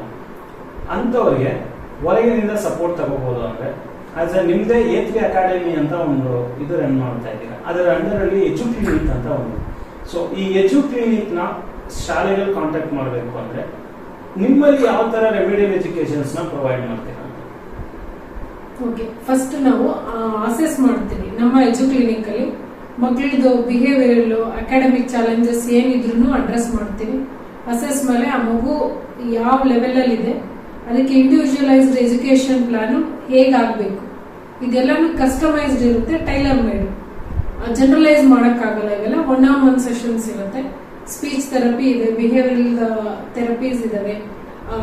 ಈ ಹೈಲಿ ಇಂಟೆಲೆಕ್ಚುಯಲ್ ಮಕ್ಕಳಿಗೆ ಹೆಂಗೆ ಅವ್ರ ಎನರ್ಜಿನ ಚಾನಲೈಸ್ ಮಾಡ್ಬೋದು, ADHD ಮಕ್ಕಳನ್ನ ಹೇಗೆ ಹ್ಯಾಂಡಲ್ ಮಾಡ್ಬೋದು, ಈ ಎಲ್ಲಾನು ನಮ್ಮ ಎಜು ಕ್ಲಿನಿಕ್ ಅಂಡರ್ ಅಲ್ಲಿ ಸರ್ವಿಸಸ್ ಪ್ರೊವೈಡ್ ಇರುತ್ತೆ. ಇಂಟ್ರೆಸ್ಟ್ ಇರೋರು ಪ್ರೊಫೆಷನಲ್ ಹೆಲ್ಪ್ ನ ತಗೋಬಹುದು. ಇವಾಗ ನೀವು ಹೇಳ್ತಾ ಇದ್ರಿ ಎಜುಕೇಶನ್ ಅಂತ, ಓದ್ಬಿಟ್ಟು ಮಕ್ಕಳಲ್ಲಿ ಕೆಲವೊಂದ್ಸಲ ಬಿಹೇವಿಯರಲ್ ಪ್ರಾಬ್ಲಮ್ಸ್ ಬಂದ್ಬಿಡುತ್ತೆ. ಅಪ್ಪ ಅಮ್ಮ ಮಾತು ಕೇಳಕ್ ಬರಲ್ಲ, ಬೇರೆಯವ್ರು ರೆಸ್ಪೆಕ್ಟ್ ಮಾಡಲ್ಲ, ಅವ್ರ ಥಿಂಗ್ಸ್ನ ಸರಿಯಾಗಿ ಇಟ್ಕೊಳ್ಳಲ್ಲ. ಅಪ್ಪ ಅಮ್ಮ ಏನೋ ಒಂದು ವ್ಯಾಲ್ಯೂಬಲ್ ಮೊಬೈಲ್ ಕೊಡ್ಸಿರ್ತಾರೆ, ಕೆಳಗೆ ಕೊಡ್ಬೋದು. ಒಂದು 50,000 ರೂಪಾಯಿ ಮೊಬೈಲ್ನ ಸುಮ್ಮನೆ ಹೊಡೆದಾಕ್ಬಿಟ್ಟು ನಮ್ಮಪ್ಪ ಇನ್ನೊಂದು ಕೊಡ್ಸುತ್ತೆ, ನಮ್ಮಮ್ಮ ಇನ್ನೊಂದು ಕೊಡ್ಸುತ್ತೆ ಅಂತ ಹೇಳ್ತಾರೆ. ಇತ್ತೀಚೆಗೆ ನಿಮ್ದು ನಾನು ಒಂದು ಪ್ರೋಗ್ರಾಮ್ ಕೇಳಿದೆ, ಅನ್ವೇಷಣೆ ಅಂತ. ಆ ಪ್ರೋಗ್ರಾಮು ತುಂಬಾ ದೊಡ್ಡ ಸಕ್ಸಸ್ ಇದಾಗಿತ್ತು ಅನ್ಸುತ್ತೆ. ಆಕ್ಚುಲಿ A3 ಅಕಾಡೆಮಿ ಎಜು ಕ್ಲಿನಿಕ್ ಅನುಸೂಯ ಅವರು ಅಂದ್ರೆ ಅನ್ವೇಷಣೆ ಅಂತ ಒಂದು ಇದಾಗ್ಬಿಟ್ಟಿದೆ, ನೇಮ್ ಆಗಿದೆ. ಇವಾಗ ಈ ಪ್ರೋಗ್ರಾಮ್ ನ ನೀವು ಮಾಡಿ ಉದ್ದೇಶ ಏನ್ ಮೇಡಮ್? ಈ ಪ್ರೋಗ್ರಾಮ್ ನೀವು ಹೆಂಗ್ ಡಿಸೈನ್ ಮಾಡಿದ್ರಿ, ಅದ್ರ ಬಗ್ಗೆ ನಾನು ಒಂದೆರಡು ನಿಮಿಷ ಹೇಳ್ಬೋದು. ನಮ್ದು ಕಳೆದ 15 ವರ್ಷಗಳ ಎಕ್ಸ್ಪೀರಿಯನ್ಸ್ ಆಧಾರದ ಮೇಲೆ ಮಕ್ಕಳಲ್ಲಿ ಕೆಲವು ಸಾಮಾನ್ಯ ಸಮಸ್ಯೆಗಳು ಏನ್ ಕಂಡು ಬರುತ್ತೆ ಅದೆಲ್ಲಾನು ಗಮನದಲ್ಲಿ ಇಟ್ಕೊಂಡು ಅದಕ್ಕೆ ಸೊಲ್ಯೂಷನ್, ಪರಿಹಾರಾತ್ಮಕ ರೂಪಕವಾಗಿ ಈ ಏನು ಪಂಚಕೋಶ ಮಾಡೆಲ್ ನಾವು ಜಾರಿಗೆ ತಂದಿದ್ದು ಅನ್ವೇಷಣೆ. ಇದನ್ನ ಈ ಗುರುಕುಲ ಸಿಸ್ಟಮ್ ಅಲ್ಲಿ ನಮ್ಗೆ ಆಗ ಮಕ್ಕಳನ್ನ over all just academic skill ಮಾತ್ರ ಕಲಿಸ್ಕೊಡ್ತಾ ಇರಲಿಲ್ಲ, ಲೈಫ್ ಸ್ಕಿಲ್ ಕಲಿಸೋದ್ರ ಉದ್ದೇಶ ಆಗಿತ್ತು. ಈಗ ಸ್ಕೂಲಲ್ಲಿ ಮಾರ್ಕ್ಸ್ ಇಂಪಾರ್ಟೆನ್ಸ್ ಕೊಡೋದ್ರಿಂದ ಬೇರೆ ಸ್ಕಿಲ್ನೆಲ್ಲ ನಲಿಫೈ ಆಗ್ತಾ ಇದೆ ಮಕ್ಕಳಿಗೆ. ಪ್ರಾಬ್ಲಮ್ ಸಾಲ್ವಿಂಗ್ ಸ್ಕಿಲ್ ಇರ್ಬೋದು, ಡಿಸಿಷನ್ ಮೇಕಿಂಗ್ ಇರ್ಬೋದು, ರೀಸನಿಂಗ್ ಸ್ಕಿಲ್ಸ್ ಇರ್ಬೋದು, ಇದು ಮಕ್ಕಳಲ್ಲಿ ಡೆವಲಪ್ ಆಗ್ತಾ ಇಲ್ಲ. ಕಾನ್ಫಿಡೆನ್ಸ್ ಇಶ್ಯೂಸ್ ಇರ್ಬೋದು. ಇದೆಲ್ಲಾನು ನಾವು ಗಮನದಲ್ಲಿ ಇಟ್ಕೊಂಡು ಈ ಅನ್ನಮಯ ಕೋಶ, ಫುಡ್ ಹ್ಯಾಬಿಟ್ಸ್ ಈಗ ತುಂಬಾ ಚಾಲೆಂಜಿಂಗ್ ಇದೆ. ಈಟಿಂಗ್ ಡಿಸಾರ್ಡರ್ಸ್ ಮಕ್ಕಳಲ್ಲಿ ಜಾಸ್ತಿ ಇದೆ. ಅದಕ್ಕೆ ಪರಿಹಾರಾತ್ಮಕವಾಗಿ ಈ ಮಾಡೆಲ್ನ ಒಳಗೆ ತಗೋಬಹುದು. ಇದ್ರಲ್ಲಿ ನಮ್ಗೆ ಏನೇನೆಲ್ಲ ಕವರ್ ಆಗುತ್ತೆ, ಮಗುದು ಮೈನ್ ಫುಡ್ ಹ್ಯಾಬಿಟ್ಸ್ ಕರೆಕ್ಟ್ ಆಗ್ತಾ ಹೋಗುತ್ತೆ. ಫಿಸಿಕಲ್ ಫಿಟ್ನೆಸ್, ಮಗು ಹೇಗೆ ಇಂಪಾರ್ಟೆನ್ಸ್ ಕೊಡಬೇಕು ಇದ್ರ ಅರಿವು ಮಕ್ಕಳಿಗೆ ಸಿಗ್ತಾ ಹೋಗುತ್ತೆ. Mental stability, emotional well being, ಮತ್ತೆ ಅವ್ರು ಏನ್ರಲ್ಲಿ ಎಕ್ಸ್ಪರ್ಟ್ ಇದ್ದಾರೆ ಅದನ್ನ ಹೆಂಗೆ ಎಕ್ಸ್ಪ್ಲೋರ್ ಮಾಡ್ಬೋದು, ಇದೆಲ್ಲಾನು ಒಳಗೊಂಡಂತೆ ಅನ್ವೇಷಣೆ ಪ್ರೋಗ್ರಾಮ್ ಅಲ್ಲಿ ಆಕ್ಟಿವಿಟೀಸ್ ಇರುತ್ತೆ ಸರ್. ಮಕ್ಕಳು ಓವರ್ ಆಲ್ ವೆಲ್ ಬೀಯಿಂಗು ಈ ಪ್ರೋಗ್ರಾಮ್ ಮೂಲಕ ಆಗುತ್ತೆ. ಆಲ್ಮೋಸ್ಟ್ ಒಂದು 25-30 ಶಾಲೆಗಳಲ್ಲಿ ಅನ್ವೇಷಣೆ ಪ್ರೋಗ್ರಾಮ್ ಮಾಡಿರೋದ್ರಿಂದ ಅದ್ರ ರಿಸಲ್ಟ್ ನಾವು ನೋಡಿದೀವಿ. ಯಾರ್ಯಾರಿಗೆ ಏನು ಸಮಸ್ಯೆಗಳಿದೆ ಅವ್ರಿಗೆ ಗೊತ್ತಿಲ್ದಿರೋ ಆ ಸಮಸ್ಯೆಗಳನ್ನ ಓವರ್ಕಮ್ ಆಗಿದ್ದಾರೆ. ಈ ಬೆಡ್ ವೆಟ್ಟಿಂಗ್ ಇಶ್ಯೂಸ್ ಇರ್ಬೋದು, ಕೆಲವು ಬಿಹೇವಿಯರಲ್ ಚಾಲೆಂಜಸ್ ಇರ್ಬೋದು, ಸ್ಟೇಜ್ ಫಿಯರ್ ಇರ್ಬೋದು, ಎಮೋಷನಲ್ ಎಕ್ಸ್ಪ್ರೆಷನ್ ಇದರಲ್ಲಿ ಚಾಲೆಂಜ್ ಇರ್ಬೋದು. ಟೀಚರ್ಸ್ ಹತ್ರ ಕೆಲವು ಮಕ್ಕಳಿಗೆ ಮಾತಾಡಕ್ಕೆ ಆಗಲ್ಲ, ಹಿಂದುಳ್ಕೊಳ್ತಾ ಹೋಗ್ತಾರೆ. ಇದೆಲ್ಲಾನು ಓವರ್ಕಮ್ ಆಗಿರೋ ಉದಾಹರಣೆಗಳನ್ನ ನಾವು ಸುಮಾರು ನೋಡಿದ್ದೀವಿ. ಈ ಪ್ರೋಗ್ರಾಮ್ ಒಟ್ಟಾರೆ ಒಳ್ಳೆ ಇಂಪ್ಯಾಕ್ಟ್ ಕೊಟ್ಟಿದೆ. ಟೀಚರ್ಸ್ ಇಂದ, ಶಾಲೆ ಮ್ಯಾನೇಜ್ಮೆಂಟ್ ಇಂದ ಆಲ್ಮೋಸ್ಟ್ ಇದು DDPI BEO ಲೆವೆಲ್ ವರೆಗೂ ಹೋಗಿ ಅಪ್ರೂವಲ್ ಆಗಿದೆ. ಇನ್ನು ಮುಂದಿನ ದಿನಗಳಲ್ಲಿ ಇನ್ನೂ ಹೆಚ್ಚಿನ ಶಾಲೆಗಳಲ್ಲಿ ಈ ಪ್ರೋಗ್ರಾಮ್ನ ಇಂಪ್ಲಿಮೆಂಟ್ ಮಾಡೋಕೆ ಟ್ರೈ ಮಾಡ್ತಾ ಇದ್ದೀವಿ. ಮೇಡಮ್, ಇವಾಗ ನೀವು ಎಕ್ಸ್ಪ್ಲೈನ್ ಮಾಡ್ತಾ ಇದ್ರಿ ಈ ಪ್ರೋಗ್ರಾಮ್ ಹಿಂಗಿದೆ, ಅನ್ವೇಷಣೆ. ಇವಾಗ ಅನ್ವೇಷಣೆ ಪ್ರೋಗ್ರಾಮ್ ಒಂದು ಇದು ಎಷ್ಟು ದಿನದ ಪ್ರೋಗ್ರಾಮ್? ಇವಾಗ ಆಚೆಯಿಂದ ಯಾರಾದ್ರೂ ಇಂಡಿಪೆಂಡೆಂಟ್ ಸ್ಟೂಡೆಂಟ್ ಬಂದು ನಿಮ್ಮ ಅಕಾಡೆಮಿಯಲ್ಲಿ ಈ ಪ್ರೋಗ್ರಾಮ್ ಜಾಯ್ನ್ ಆಗೋದಾ, ಇಲ್ಲ ಬರೀ ಮಾಸ್ ಸ್ಟೂಡೆಂಟ್ಸ್ ಮಾತ್ರ, ಮಾಸ್ ಗ್ರೂಪ್ ಮಾತ್ರ ಮಾಡ್ತಾರೆ? ಎರಡು ಮಾಡೆಲ್ ಇದೆ ಸರ್. ಮೇನ್ಲಿ ಇದು ಕ್ಯಾರೆಕ್ಟರ್ ಬಿಲ್ಡಿಂಗ್, ಮಕ್ಕಳು ವ್ಯಕ್ತಿತ್ವ ರೂಪಿಸೋ ಪ್ರೋಗ್ರಾಮ್ ಆಗಿರೋದ್ರಿಂದ ಕೆಲವು ಕಡೆ ಇಂಡಿವಿಜುವಲ್ ಅಟೆನ್ಷನ್ ಕೊಡ್ಬೇಕಾಗತ್ತೆ. ನಮ್ಮ ಇನ್ಸ್ಟ್ರಕ್ಟರ್ ಪ್ರತಿ ಮಗುನು ಅಬ್ಸರ್ವ್ ಮಾಡ್ತಾ ಇರ್ತಾರೆ, ಯಾರಿಗೆ ಏನ್ ರಿಕ್ವೈರ್ಮೆಂಟ್ ಇದೆ, ಏನ್ ನಾವು ಕರೆಕ್ಷನ್ಸ್ ಅವ್ರಿಗೆ ಮಾಡ್ಬೋದು. ಅವ್ರಿಗೆ ನಿಮ್ಮಲ್ಲಿ ಸಮಸ್ಯೆ ಇದೆ ಅಂತ ಹೇಳ್ದಿರನೆ ಆ ಕರೆಕ್ಷನ್ಸ್ ಆಗೋಗಿರುತ್ತೆ. ಪ್ರಾಬ್ಲಮ್ನ ಎತ್ತಿ ತೋರಿಸಿ ಸೊಲ್ಯೂಷನ್ ಕೂಡ ದೊಡ್ಡ ವಿಷಯ ಅಲ್ಲ. ಅದನ್ನ ಮಗು ಅರಿವಿಗೆ ಬರ್ದೇ ಇರೋ ಹಂಗೇನೆ ಆ ಸಮಸ್ಯೆಯಿಂದ ಅವ್ರನ್ನ ಹೊರಗೆ ಹೇಗೆ ಕರ್ಕೊಂಡು ಬರ್ತೀವಿ. ಇದು ನಮ್ಮ ಅನ್ವೇಷಣೆ ಮಾಡ್ಕೊಡ್ತಾ ಇದೆ. ಇಷ್ಟೊತ್ತು ಮಕ್ಕಳ ಬಿಹೇವಿಯರಲ್ ಚಾಲೆಂಜಸ್ ಬಗ್ಗೆ ಮಾತಾಡ್ತಾ ಇದ್ದೀವಿ. ಮಕ್ಕಳಿಗೆ ಕ್ವಾಲಿಟಿ ಟೈಮ್ ಕೊಡಬೇಕು ಪ್ಯಾರೆಂಟ್ಸು ಅಂತ ಹೇಳ್ತಾ ಇದ್ದೀವಿ. ಆದರೆ ನೀವೇ ಹೇಳ್ದಿರೋ ಥರ, ನಮಗೆ ಗೊತ್ತಿರೋ ಥರ ಇಬ್ಬರು ವರ್ಕಿಂಗ್ ಪ್ಯಾರೆಂಟ್ಸ್ ಇರ್ತಾರೆ. ಅಂಥವ್ರು ಮಕ್ಕಳನ್ನ ಟೈಮ್ ಇದು ಮಾಡೋಕ್ಕಾಗ್ತಾ ಇಲ್ಲ, ಕೊಡ್ತಾ ಇಲ್ಲ ಅಂದರೆ ನಿಮ್ಮ ಅಕಾಡೆಮಿಯಲ್ಲಿ ಯಾವ್ದಾದ್ರು ಪ್ರೋಗ್ರಾಮ್ ಇಂಥ ಮಕ್ಕಳಿಗೆ ಅಂತಲೇ ಇದೆ ಅಂತ ಅವ್ರನ್ನ ಒಂದು ರಿಫ್ರೆಶ್ ಮಾಡೋ ಥರ ಮಕ್ಕಳಿಗೆ? ಡೆಫಿನೆಟ್ಲಿ ಇದೆ ಸರ್. ಆಫ್ಟರ್ ಸ್ಕೂಲ್ ಪ್ರೋಗ್ರಾಮ್ ಅನ್ವೇಷಣೆ ಹೋಲ್ ಇಯರ್ ರನ್ನಿಂಗ್ ಅಲ್ಲಿ ಇರಬೇಕು ಅನ್ನೋದ್ರಿಂದ ಅದನ್ನ ಆಫ್ಟರ್ ಸ್ಕೂಲ್ ಪ್ರೋಗ್ರಾಮ್ ಆಗೂ ಕೊಡ್ತಾ ಇದ್ದೀವಿ. ಮತ್ತೆ ಮಕ್ಕಳಿಗೆ ರೆಸಿಡೆನ್ಷಿಯಲ್ ಪ್ರೋಗ್ರಾಮ್ ಅನ್ನು ಪ್ರೊವೈಡ್ ಮಾಡ್ತಾ ಇದ್ದೀವಿ. ಅದ್ರ ಮೈನ್ ಉದ್ದೇಶ ಮಗುದು ಓವರ್ ಆಲ್ ವೆಲ್ ಬೀಯಿಂಗ್ ಜೊತೆ ಕ್ಯಾರೆಕ್ಟರ್ ಬಿಲ್ಡಿಂಗು ಪ್ಲಸ್ ಈಗ ಎಲ್ಲರೂ ನೋಡೋದು ಮಾರ್ಕ್ಸ್, ಅಕಾಡೆಮಿಕ್ಸ್ ಗಮನದಲ್ಲಿ ಇಟ್ಕೊಂಡು ಅವ್ರದ ಮೆಮೊರಿ ಸ್ಟ್ರಕ್ಚರ್ ಅಲ್ಲಿ ಏನಾದ್ರೂ ಇಂಪ್ರೂವ್ಮೆಂಟ್ ಮಾಡಬಹುದಾ, ಈ ದೃಷ್ಟಿಯಲ್ಲಿ ಈ ಪ್ರೋಗ್ರಾಮ್ ರನ್ ಆಗ್ತಾ ಇದೆ. ಮಕ್ಕಳು ಇಲ್ಲೇ ಇರೋದ್ರಿಂದ ಬೆಳಗ್ಗೆಯಿಂದ ಅವ್ರಿಗೆ ನೈಟ್ ಮಲಗೋವರೆಗೂ ಆಕ್ಟಿವಿಟೀಸ್ ಮೂಲಕ ಜೀವನ ಮೌಲ್ಯಗಳನ್ನ ಕಲಿಸೋದ್ರೊಂದಿಗೆ ಅಕಾಡೆಮಿಕಲ್ ಅವ್ರು ಹೇಗೆ ಉತ್ತಮವಾಗಿ ಪರ್ಫಾರ್ಮ್ ಮಾಡಬಹುದು. ಬ್ರೈನ್ ಅನೌನ್ಸ್ಮೆಂಟ್ ಇದರಿಂದ ಹೆಲ್ಪ್ ಆಗುತ್ತೆ, ಆ ಮೆಮೊರಿ ಬೂಸ್ಟ್ ಆಗುತ್ತೆ, ಅವ್ರದ್ದು ಪರ್ಫಾರ್ಮೆನ್ಸ್ ವೈಸ್ ನೀವು ಇಂಪ್ರೂವ್ಮೆಂಟ್ ನೋಡೋಕೆ ಸಿಗುತ್ತೆ. ಮೇಡಮ್, ನೀವು ಚೈಲ್ಡ್ ಮಕ್ಕಳ ಸೈಕಾಲಜಿಸ್ಟ್ ಅದರಲ್ಲಿ ಸ್ಪೆಷಲೈಸೇಷನ್ ಅಂತ ಗೊತ್ತು ನಮಗೆ. ಆದರೆ ಸೈಕಾಲಜಿಸ್ಟ್ ಆಗಿರೋದ್ರಿಂದ ನಿಮ್ಮನ್ನೊಂದು ಪ್ರಶ್ನೆ ಕೇಳಬೇಕು. ಮಕ್ಕಳಿಗೆ ಒತ್ತಡ ಎಲ್ಲ ಕೇಳಿದ್ರಿ, ಅದೇ ಥರ ಪ್ಯಾರೆಂಟ್ಸ್ಗೂ ಒತ್ತಡಗಳಿರುತ್ತಲ್ಲ. ಅವರ ವರ್ಕಿಂಗ್ ಕಲ್ಚರ್ ಇರ್ಬೋದು, ಅವರ ಆಫೀಸ್ ಪಾಲಿಟಿಕ್ಸ್ ಇರ್ಬೋದು, ಅವ್ರು ಮಾಡೋ ಬಿಸ್ನೆಸ್, ಇದರಲ್ಲೆಲ್ಲ ಅವ್ರಿಗೂ ಒಂದು ಪ್ರೆಷರ್ ಇರುತ್ತಲ್ಲ. ಸೊ ಆಸ್ ಅ ಸೈಕಾಲಜಿಸ್ಟ್ ಆಗಿ ನೀವು ಸ್ಪೆಷಲೈಸೇಷನ್ ಇನ್ ಮಕ್ಕಳಿಗೆ ಆಗಿದ್ರು, ಸೈಕಾಲಜಿಸ್ಟ್ ಆಗಿ ಪ್ಯಾರೆಂಟ್ಸ್ಗೂ ಒಂದು ಫ್ರೀ ಟೈಮ್, ಒಂದು ಅವ್ರನ್ನ ನಾವು ರಿಯಲೈಸ್ ಮಾಡ್ಕೊಳ್ಳೋಕ್ಕೂ ಒಂದು ಟೈಮ್ ಬೇಕಲ್ಲ. ಸೊ ಇದ್ರ ಬಗ್ಗೆ ನಿಮ್ಗೆ ಏನು ಅನ್ಸುತ್ತೆ? ಹೌದು, ಈಗ ಏನೋ ತುಂಬಾ ಫಾಸ್ಟ್ ಮೂವಿಂಗ್ ಲೈಫ್ ಇರೋದ್ರಿಂದ ಒತ್ತಡ ಎಲ್ಲರಿಗೂ ಅವ್ರವ್ರದೇ ರೀತಿ ಫೇಸ್ ಮಾಡ್ತಾನೆ ಇದ್ದಾರೆ ಅವ್ರವ್ರ ಫೀಲ್ಡ್ಗಳಲ್ಲಿ. ಸೊ ತಿಂಗಳಿಗೆ ಒಂದು ನಾವು ದೊಡ್ಡವ್ರನ್ನ ಗಮನದಲ್ಲಿ ಇಟ್ಕೊಂಡು ಈ ವರ್ಕಿಂಗ್ ಪ್ರೊಫೆಷನಲ್ಸ್ ಇರ್ಬೋದು, ಟೀಚರ್ಸು, ಪೇರೆಂಟ್ಸು, ಒಂದು ಪ್ರೋಗ್ರಾಮ್ ಅವರಿಗೋಸ್ಕರ ಮಾಡ್ತಾ ಇದ್ದೀವಿ. ಶಾರ್ಟ್ಲಿ ಅದನ್ನ ನಿಮ್ಮ ಮುಂದೆ ಅನೌನ್ಸ್ ಮಾಡ್ತೀವಿ. ಇಂಟ್ರೆಸ್ಟ್ ಇರೋರು ಇದ್ರ ಪ್ರಯೋಜನ ಪಡೆದುಕೊಳ್ಬಹುದು. ಹಂಗೆ ನಾವೊಂದು ಪ್ರೋಗ್ರಾಮ್ ಬರಕ್ಕಾಗ್ತಾ ಇಲ್ಲ, ಮನೆಯಲ್ಲೇ ಒಂದು ಸಣ್ಣ ಸಣ್ಣ ಒಂದು ಟಿಪ್ಸ್ ಹೇಳಿ ನಾವು ಅದನ್ನ ಫಾಲೋ ಮಾಡಿ ಮನೆಯಲ್ಲೇ ಒಂದು ಇದು ನೋಡ್ಕೊಳ್ತೀವಿ, ರಿಸಲ್ಟ್ ಟ್ರೈ ಮಾಡ್ತೀವಿ ಅಂತ ಹೇಳಿದ್ರೆ ನಮ್ಮ ಚಾನಲ್ ವಿಸಿಟ್ ನೋಡ್ತಾ ಇರೋದಕ್ಕೋಸ್ಕರ ಏನಾದ್ರು ಒಂದೆರಡು ಟಿಪ್ಸ್ ಇದು ಮಾಡ್ಕೊಂಡು. ಓಕೆ, ನಾ ಹೇಳ್ದಂಗೆ ಅರ್ಲಿ ಮಾರ್ನಿಂಗ್ ನೀವು ಎಷ್ಟು ಫ್ರೆಶ್ ಆಗಿ ಎದ್ದೇಳ್ತೀರಲ್ಲ, ಇಡೀ ದಿನಕ್ಕೆ ಆ ಎನರ್ಜಿ ನಮಗೆ ಕ್ಯಾರಿ ಆಗುತ್ತೆ. ಸೊ ನೀವು ಅರ್ಲಿ ಮಾರ್ನಿಂಗ್ ಫ್ರೆಶ್ ಆಗಿ ಎದ್ದೇಳ್ಬೇಕಂದ್ರೆ ಏನಾಗಿರ್ಬೇಕು, ಬಿಫೋರ್ ನೈಟ್ ಹಿಂದಿನ ದಿನ ರಾತ್ರಿನೂ ನೀವು ಪಾಸಿಟಿವ್ ಆಗಿ ತುಂಬಾ ಸಂತೋಷ ವಿಷಯಗಳನ್ನೇ ಯೋಚನೆ ಮಾಡಿ ಮಲಗಿರ್ಬೇಕಾಗತ್ತೆ. ನಿಮ್ಮ ಜೀವನದಲ್ಲಿ ಏನ್ ಚೇಂಜಸ್ ಬಯಸ್ತಿರಲ್ಲ ಅದ್ರ ಬಗ್ಗೆ ಆ ನಿಟ್ಟಿನಲ್ಲೇ ಜಾಸ್ತಿ ಯೋಚನೆ ಮಾಡಿ. ಇರೋ ಸಮಸ್ಯೆಗಳನ್ನೇ ನೀವು ಯೋಚನೆ ಮಾಡ್ತಾ ಇದ್ರೆ ಅದೇ ರೀಸೈಕಲ್ ಆಗ್ತಾ ಇರುತ್ತೆ ಹೊರತು ಏನು ಚೇಂಜ್ ಆಗಲ್ಲ ನಿಮಗೆ. ಪ್ರಾಬ್ಲಮ್ ಓರಿಯೆಂಟೆಡ್ ಇಂದ ನಿಮ್ಮ ಗಮನನ ಸೊಲ್ಯೂಷನ್ ಓರಿಯೆಂಟೆಡ್ಗೆ ಶಿಫ್ಟ್ ಮಾಡಿ. ಅಫರ್ಮೇಷನ್ಸ್ ಈ ನಿಟ್ಟಿನಲ್ಲಿ ತುಂಬಾ ಎಫೆಕ್ಟಿವ್ ಆಗಿ ವರ್ಕ್ ಮಾಡುತ್ತೆ. ಈ 2 ಸಿಂಪಲ್ ಟ್ರಿಪ್ನ ನೀವು ಫಾಲೋ ಮಾಡ್ಬೋದು. ಮತ್ತೆ ಕಂಟಿನ್ಯೂಸ್ 30 ದಿನ ನಿಮ್ಮಲ್ಲಿ ನೀವು ಕಂಡ 3 ಬೆಸ್ಟ್ ಕ್ವಾಲಿಟೀಸ್ನ ಅಬ್ಸರ್ವ್ ಮಾಡಿ ನೋಟ್ ಡೌನ್ ಮಾಡೋ ಅಭ್ಯಾಸನ ಶುರು ಮಾಡಿ. ಅಗೇನ್ ಈ ಕನ್ಸಿಸ್ಟೆನ್ಸಿ ತುಂಬಾ ಇಂಪಾರ್ಟೆಂಟು. 28ನೇ ದಿನಕ್ಕೆ ನನಗೆ ಮರ್ತೋಯ್ತು, ತೊಂದರೆ ಇಲ್ಲ. 29ನೇ ದಿನ ನಿಮ್ದು ಮತ್ತೆ ಫಸ್ಟ್ ದಿನ ಆಗಿರುತ್ತಷ್ಟೇ. ಯಾಕಂದ್ರೆ ನಾವು ಟೆನ್ಷನ್ ತಗೊಂಡು ಒಂದಿನ ಬಿಟ್ಟೋಯ್ತು, ಏನ್ ಮಾಡಿದ್ರು ನಾನು ಹೋಗಿರೋ ಟೈಮ್ನಂತೂ ವಾಪಸ್ ತರಕ್ಕಾಗಲ್ಲ. ಸ್ಕಿಪ್ ಆಗಿರೋದನ್ನ ಬಿಟ್ಬಿಟ್ಟು ನೆಕ್ಸ್ಟ್ ಡೇ ಇಂದ ಫಸ್ಟ್ ಡೇ ಅಂತ ಕೌಂಟ್ ಮಾಡಿ ಆ ಕನ್ಸಿಸ್ಟೆನ್ಸಿ ಮೈಂಟೈನ್ ಮಾಡ್ಕೊಂಡು ಒಂದು ಆಕ್ಟಿವಿಟಿ ಮಾಡಿ.